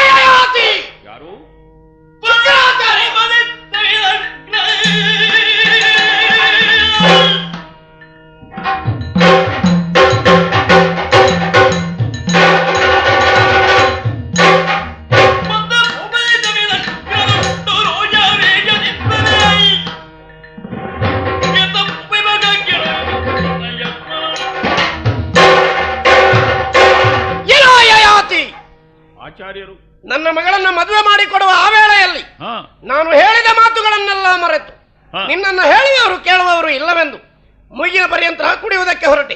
ಕಂಡ ಹೆಣ್ಣುಗಳ ಭೋಗಕ್ಕೆ ಅಪೇಕ್ಷೆ ಪಟ್ಟೆ. ಇದು ಇಷ್ಟಕ್ಕೆಲ್ಲ ಕಾರಣವೇನು ಅಂತ ಅರ್ಥ ಮಾಡಿದ್ರೆ ನಿನ್ನ ಯೌವನ ಇಂದಿನಿಂದ ಇದೋ ಶಾಪ ಕೊಡುತ್ತೇನೆ. ನಿನ್ನ ಯೌವನ ನಶಿಸಿ ಹೋಗಲಿ. ಹಾ ಗುರುಗಳೇ, ಏನಯ್ಯ? ಆಚಾರ್ಯ ಶುಕ್ರರೇ, ಕೊನೆಗೂ ನೀವು ನಿಮ್ಮ ಮಗಳನ್ನೇ ನಂಬಿದ್ದೀರಿ ತಾನೆ? ನಿಜ. ಈ ಪ್ರಪಂಚದಲ್ಲಿ ನಿಮಗೆ ನಿಮ್ಮ ನಂಬಿಕೆ ಇಲ್ಲ. ಹ್ಮ್. ನಾನು ಯಾಕೆ ಹೀಗಾದೆ? ಯಾಕೆ? ನಿಮ್ಮ ಮಗಳು ನಿಮ್ಮ ಹೇಳಿಕೆಯನ್ನು ಅಕ್ಷರಶಃ ಪರಿಪಾಲಿಸ್ತಿದ್ರೆ ಹ್ಮ್ ನನ್ನ ಬಾಳು ಬಂಗಾರವಾಗುತ್ತಿತ್ತು. ಹ್ಮ್. ಸ್ವಾಮಿ, ಏನು? ನೀವು ಅವಳನ್ನೇ ವಿಚಾರಿಸಿ ನೋಡಿ. ಹ್ಮ್ ಅವಳನ್ನು ನನಗೆ ಮದುವೆ ಮಾಡಿ ಕೊಟ್ಟಿದ್ದೀರಲ್ಲ, ಹ್ಮ್ ಅವಳ ಮೈ ಮುಟ್ಟಬಾರದು ಎಂಬುದಕ್ಕಾಗಿಯೋ ಹ್ಮ್ ಅಲ್ಲ ಅವಳನ್ನು ಪೂಜಿಸಬೇಕು ಎಂಬುದಕ್ಕಾಗಿಯೋ? ಓಹೋ. ಅವಳನ್ನು ಪ್ರೀತಿಯಿಂದ ಅಪ್ಪಿಕೊಳ್ಳಿಕ್ಕೆ ಹೋಗುವಾಗ ನನ್ನನ್ನು ಮುಟ್ಟಿದ್ರೆ ನನ್ನ ಅಪ್ಪನ ಪಾದ ಸಾಕ್ಷಿ ಹ್ಮ್ ಅಂತ ಹೇಳಿದ ನಿಮ್ಮ ಮಗಳನ್ನು ಹ. ನಾನು ತಲೆ ಕಡಿಯದೆ ಬಿಟ್ಟದ್ದಕ್ಕೆ ಪರಿಣಾಮ ನನಗೆ ಅಕಾಲ ವಾರ್ಧಕ್ಯವೇ. ಓಹೋ. ಏನು ಸ್ವಾಮಿ, ಬ್ರಾಹ್ಮಣ್ಯ ಇಷ್ಟು ಕೆಳಗಿಳಿದು ಹೋಯ್ತು? ನೀವು ಹಿಂದೆ ಮುಂದೆ ಆಲೋಚಿಸುವುದಿಲ್ಲ? ಸತ್ಯ ಸಂಗತಿ ಹೀಗಿದೆಯೇ? ಅರ್ಥವಾಯಿತು, ಅರ್ಥವಾಯಿತು. ಯಯಾತಿ, ಹಾ ಇದು ಸಿಟ್ಟಿಗೆ ಮನಗೊಟ್ಟು ಹಿಂದೆ ಮುಂದೆ ಯೋಚಿಸದೆ ಶಾಪ ಕೊಟ್ಟೆ. ಹಾ ಹಾಗಾದ್ರೆ ಮುಂದೇನು ಮಾಡಬೇಕು ಅಂತ ಅರ್ಥ ಮಾಡಿದ್ರೆ ಹಾ ನನ್ನಿಂದಲೇ ಈ ಕ್ಷಣದಲ್ಲಿ ನಿನ್ನ ಪಾಲಿಗೆ ಅನ್ಯಾಯ ಆಯಿತು ಎಂಬುದು ಅರ್ಥವಾಯಿತು ಅಲ್ಲವೇ? ಆದ್ದರಿಂದ ಈಗಾಗಲೇ ಹೇಳ್ತಾ ಇದ್ದೇನೆ, ನಿನ್ನ ರಕ್ತ ಸಂಬಂಧಿಗಳೊಡನೆ ನಿನ್ನದ್ದಾದಂತಹ ಈ ವೃದ್ಧಾಪ್ಯವನ್ನ ಕೊಟ್ಟು ಯೌವನವನ್ನ ಸ್ವೀಕರಿಸಿಕೊ. ಮನ ಬಂದಷ್ಟು ವರ್ಷ ಸುಖವಾಗಿ ರಾಜ್ಯ ಪರಿಪಾಲನೆ ಮಾಡು. ಧನ್ಯನಾದೆ ಸ್ವಾಮಿ. ನಾನೊಬ್ಬ ಮಗನ ಅಪ್ಪ. ನನ್ನ ಮಗನಲ್ಲಿ ಈ ವಿಷಯವನ್ನು ಹೇಳಿದ್ರೆ ಆದೀತಲ್ಲ. ಯದು ಅಪ್ಪ, ಕೇಳಿದೆಯಲ್ಲ ಮಗನೇ, ಏನಪ್ಪ? ಇನ್ನೂ ಸ್ವಲ್ಪ ಕಾಲ ಹ ಯೌವನದಲ್ಲಿ ಇದ್ದುಕೊಂಡು ರಾಜ್ಯಭಾರವನ್ನು ಮಾಡಬೇಕು. ಹ್ಮ್ ಮಾತ್ರವಲ್ಲ, ಲೌಕಿಕವಾದಂತಹ ಭೋಗಭಾಗ್ಯಗಳನ್ನು ಅನುಭವಿಸಬೇಕು ಎಂಬ ದಾಹ ಇದೆ. ಹ ನೀನು ಬೆಳೆಯುತ್ತಿರುವ ಮಗ ಹ ತಂದೆ ಅನ್ಯಾಯಗಾರನಾಗಿ ಏನನ್ನೋ ಕೇಳ್ತಾನೆ ಅಂತ ಹೇಳಕೂಡದು. ಹ್ಮ್ ಸ್ವಲ್ಪ ಕಾಲ ನಿನ್ನ ಯೌವನವನ್ನು ನನಗೆ ಕೊಡುವೆಯಾ ಮಗನೇ? ಅಪ್ಪ, ಹ? ನಿಮ್ಮ ಪ್ರಾಯದಲ್ಲಿ ಅದು ಏನನ್ನು ನೀವು ಮಾಡಬೇಕು ಅದೆಲ್ಲವನ್ನು ಮಾಡಿ ಮುಗಿಸಿದ್ದೀರಿ. ನಿಮ್ಮಂತೆ ನನಗೂ ಆಗ್ಬೇಕೆಂಬ ಆಸೆ ಇದೆ. ಖಂಡಿತ ನನ್ನ ಪ್ರಾಯವನ್ನು ಕೊಡಲಾರೆ. ಛೀ, ಕುಪುತ್ರ, ಹೋಗಲಿ. ಪ್ರಪಂಚದಲ್ಲಿ ನನಗೆ ಯಾರೂ ಇಲ್ಲ ಅಂತ ಆಗಿ ಹೋಯ್ತು. ಮಹಾರಾಜರೇ, ಏನು? ನನ್ನ ಯವನವನ್ನು ನಾನು ಕೊಡ್ಲಿಕ್ಕೆ ಆಗಿ ಒಪ್ಪಿಕೊಳ್ತೇನೆ. ನೀನು? ಹೌದು. ನೀನು? ಹಾ. ಮಗನೇ, ನಿನ್ನ ಎಳವೆಯನ್ನು ಕಂಡಾವಾಗ ನನಗೆ ಪಿತೃತ್ವ ಉಕ್ಕಿ ಬರ್ತದೆ. ಹೌದು. ಹಾ. ಆದರೆ ಪ್ರೀತಿಯಿಂದ ಮಗನೇ ಅಂತ ಹೇಳಬಹುದಷ್ಟೇ ಹೊರತು ನೀನೇನು ನನ್ನ ತನುಜಾತನೆ, ಹಾ, ಹಾ. ರಕ್ತ ಸಂಬಂಧಿಯೇ, ಓಹೋ. ದೇಹ ಸಂಬಂಧ ಇದ್ದವರೇ ಇದನ್ನು ಬದಲಾಯಿಸಿಕೊಳ್ಳಬೇಕು ಅಂತ ಶುಕ್ರವಾಕ್ಯ ತಾನೆ. ಹೌದು, ಇದು ನೀನು ಕೇಳಲಿಲ್ಲ. ಕೇಳಿದ್ದೇನೆ. ಹಾ? ಆದ್ದರಿಂದಲೇ ಹೇಳ್ತಾ ಇರುವುದು, ಏನು? ನಿಮ್ಮ ರಕ್ತ ಸಂಬಂಧಿ ನಾನು, ನೀನು? ನೀವು ನನ್ನ ತಂದೆ, ಹಾ? ನನ್ನ ತಾಯಿ ಶರ್ಮಿಷ್ಠಾದೇವಿ, ಹಾ? ನನ್ನ ಹೆಸರು ಪುರುವೆಂದು. ಪುರು? ಹೌದು. ಆಹಾ ಆಹಾ, ಆದೀತು ಮಗನೇ. ಆದರೆ ನಿನ್ನ ತಾಯಿ ಎಲ್ಲಿದ್ದಾಳೆ? ಇಲ್ಲೇ ಇದ್ದಾಳೆ. ಎಲ್ಲಿ? ಅದೋ. ಹ? ಅದು- ಆಗಲಿ, ಒಂದು ಕ್ಷಣ ಶುಕ್ರಾಚಾರ್ಯರ ಮಾತಿನ ಸತ್ಯಾಸತ್ಯತೆಯನ್ನು ಪರೀಕ್ಷಿಸಿ ನೋಡೋಣ. ಒಳ್ಳೆ. ಆದೀತು. ಹಾ, ಏನೇ ಆಗಲಿ, ಇದೊಂದು ತರದ ಪ್ರತೀಕಾರ ಶುಕ್ರಾಚಾರ್ಯರ ಶಾಪಕ್ಕೆ. ಒಂದು ಗಳಿಗೆ ಆದರೂ ನಾನು ಯೌವನವನ್ನು ಸಂಪಾದಿಸಿದನೋ ಇಲ್ವೋ? ಹಾಗಾದ್ರೆ ನಾನು ಪಾಪಿ ಅಲ್ಲ, ಅಪರಾಧಿ ಅಲ್ಲ ಅಂತ ಆಯ್ತು. ಓಹ್ ಶರ್ಮಿಷ್ಠ, ಸ್ವಾಮಿ. ಒಳ್ಳೆ ಹೊತ್ತಿಗೆ ಬಂದಿದ್ಯಪ್ಪ. ಹಾ ನೀನು ಹೊತ್ತು ತಪ್ಪಿ ಬರ್ತಿದ್ರೆ ನಾನು ಮುದುಕನಾಗಿ ಇಲ್ಲಿ ಇರ್ತಿದ್ದೆ, ನೀನು ಕಾಯಿ ಕಾಲು ತಿಕ್ಕಬೇಕಾಗಿತ್ತು. ಹಾ. ಬಾರೆ ಬಾರೆ, ಸಂದರ್ಭವನ್ನು ಸ್ವಾಮಿ, ಕೆಡಿಸಕೂಡದು. ನನ್ನನ್ನು ಮುಟ್ಟಬೇಡಿ, ಹ? ದೂರ ನಿಲ್ಲಿ ನೀವು. ಯಾಕೆ? ನಿಮ್ಮಲ್ಲಿರುವಂತ ಈ ಯೌವನ ಯಾರ್ದು ಸ್ವಾಮಿ? ಯಾರ್ದು? ಯಾರ್ದು? ಪುರುವಿನದ್ದು. ಪುರು ಯಾರು? ಪುರು ಯಾರು? ನಮ್ಮ ಮಗ ಅಲ್ವಾ? ನಿನ್ನ ಮಗ. ಮಗನ ಯೌವನವನ್ನು ಪಡೆದುಕೊಂಡು ನನ್ನಲ್ಲೇ ಅದನ್ನು ಉಪಯೋಗಿಸ್ತೀರಾ ನೀವು? ನಿಮಗೆ ಏನಾಗಿದೆ ಸ್ವಾಮಿ? ಇಂತಹ ಪತನಕ್ಕೆ ಹೋಗುತ್ತಿದ್ದೆ ನಾನು. ಯಥಾರ್ಥ ಅದು. ಒಂದು ಸ್ವಲ್ಪ ಮದ್ಯದ ಅಮಲು, ಅದಕ್ಕಿಂತ ಹೆಚ್ಚಿಗೆ ಯೌವನದ ಹೊನಲು. ಹರಿಯುತ್ತಾ ಇದ್ದ ಶರ್ಮಿಷ್ಠೆ ನ್ಯಾಯವೇ? ಮಗನ ಜವನವನ್ನು ಮಗನ ತಾಯಿಯಲ್ಲಿ ಉಪಯೋಗಿಸುವುದೇ? ಛೇ ಛೇ, ಇಲ್ಲ ಇಲ್ಲ ಪುರು, ನಿನ್ನ ವಾರ್ಧಕ್ಯ ನೀನೇ ತಕ್ಕ. ಹಾ ತಡೆ ತಡೆ ತಡೆ. ಕಚನೆ, ಆ ವಾರ್ಧಕ್ಯವನ್ನು ಆ ಮಗನಿಗೆ ಕೊಡಬೇಡ. ಮತ್ತೆ ಅದನ್ನು ಪಡೆಯುವುದಕ್ಕೆ ನಿನ್ನ ಅಣ್ಣನಾದ ಯತಿ ಇದ್ದಾನೆ. ಯತಿ? ಹೌದು. ಅವ ಸಿದ್ಧನಿದ್ದಾನೆ. ಓಹೋ, ಈ ಮನೆತನಕ್ಕೆ ಅವನಿಂದಾದ ದೇಣಿಗೆಯನ್ನು ನೀಡುವುದಕ್ಕೆ ಸಿದ್ಧನಾಗಿದ್ದಾನೆ. ಹೌದಾ? ಹೌದು. ಹಾಗಾದ್ರೆ ಅವನ ಆಶ್ರಯದಲ್ಲೇ ಈ ಮಕ್ಕಳು ಬೆಳೆದಿದ್ರು. ಹೌದೇ? ಹಾಗಾದ್ರೆ ಮುಂದೇನು? ನನ್ನ ಯೌವನ ನನಗೇನೆ. ಹೌದು. ಹೇಳಿ ಕೇಳಿ ಕೊನೆಗೂ ನಮ್ಮ ಈ ಅರಮನೆಯ ಮಾಂಗಲ್ಯವನ್ನು ಉಳಿಸುವಲ್ಲಿ ನಿನ್ನದ್ದಾದ ದೇಣಿಗೆ ಸಂದಿತು. ಕೃತಾರ್ಥರಾದೆವು. ಈ ಪುರುವಿಗೆ ರಾಜ್ಯಾಭಿಷೇಕ ಮಾಡಬೇಕು. ಆದೀತು, ಹಾಗೆ ಮಾಡು, ಮಂಗಲವಾಗಿ. ಪುರುವಿಗೆ ರಾಜ್ಯಾಭಿಷೇಕ ಆಗಲಿ. ಕರದಳು ಮರಜುವ ಜಾಗುರವರೆಗೆ ಹರುಷದಿ ಭಕ್ತರ ಪರಮವಾಗಿ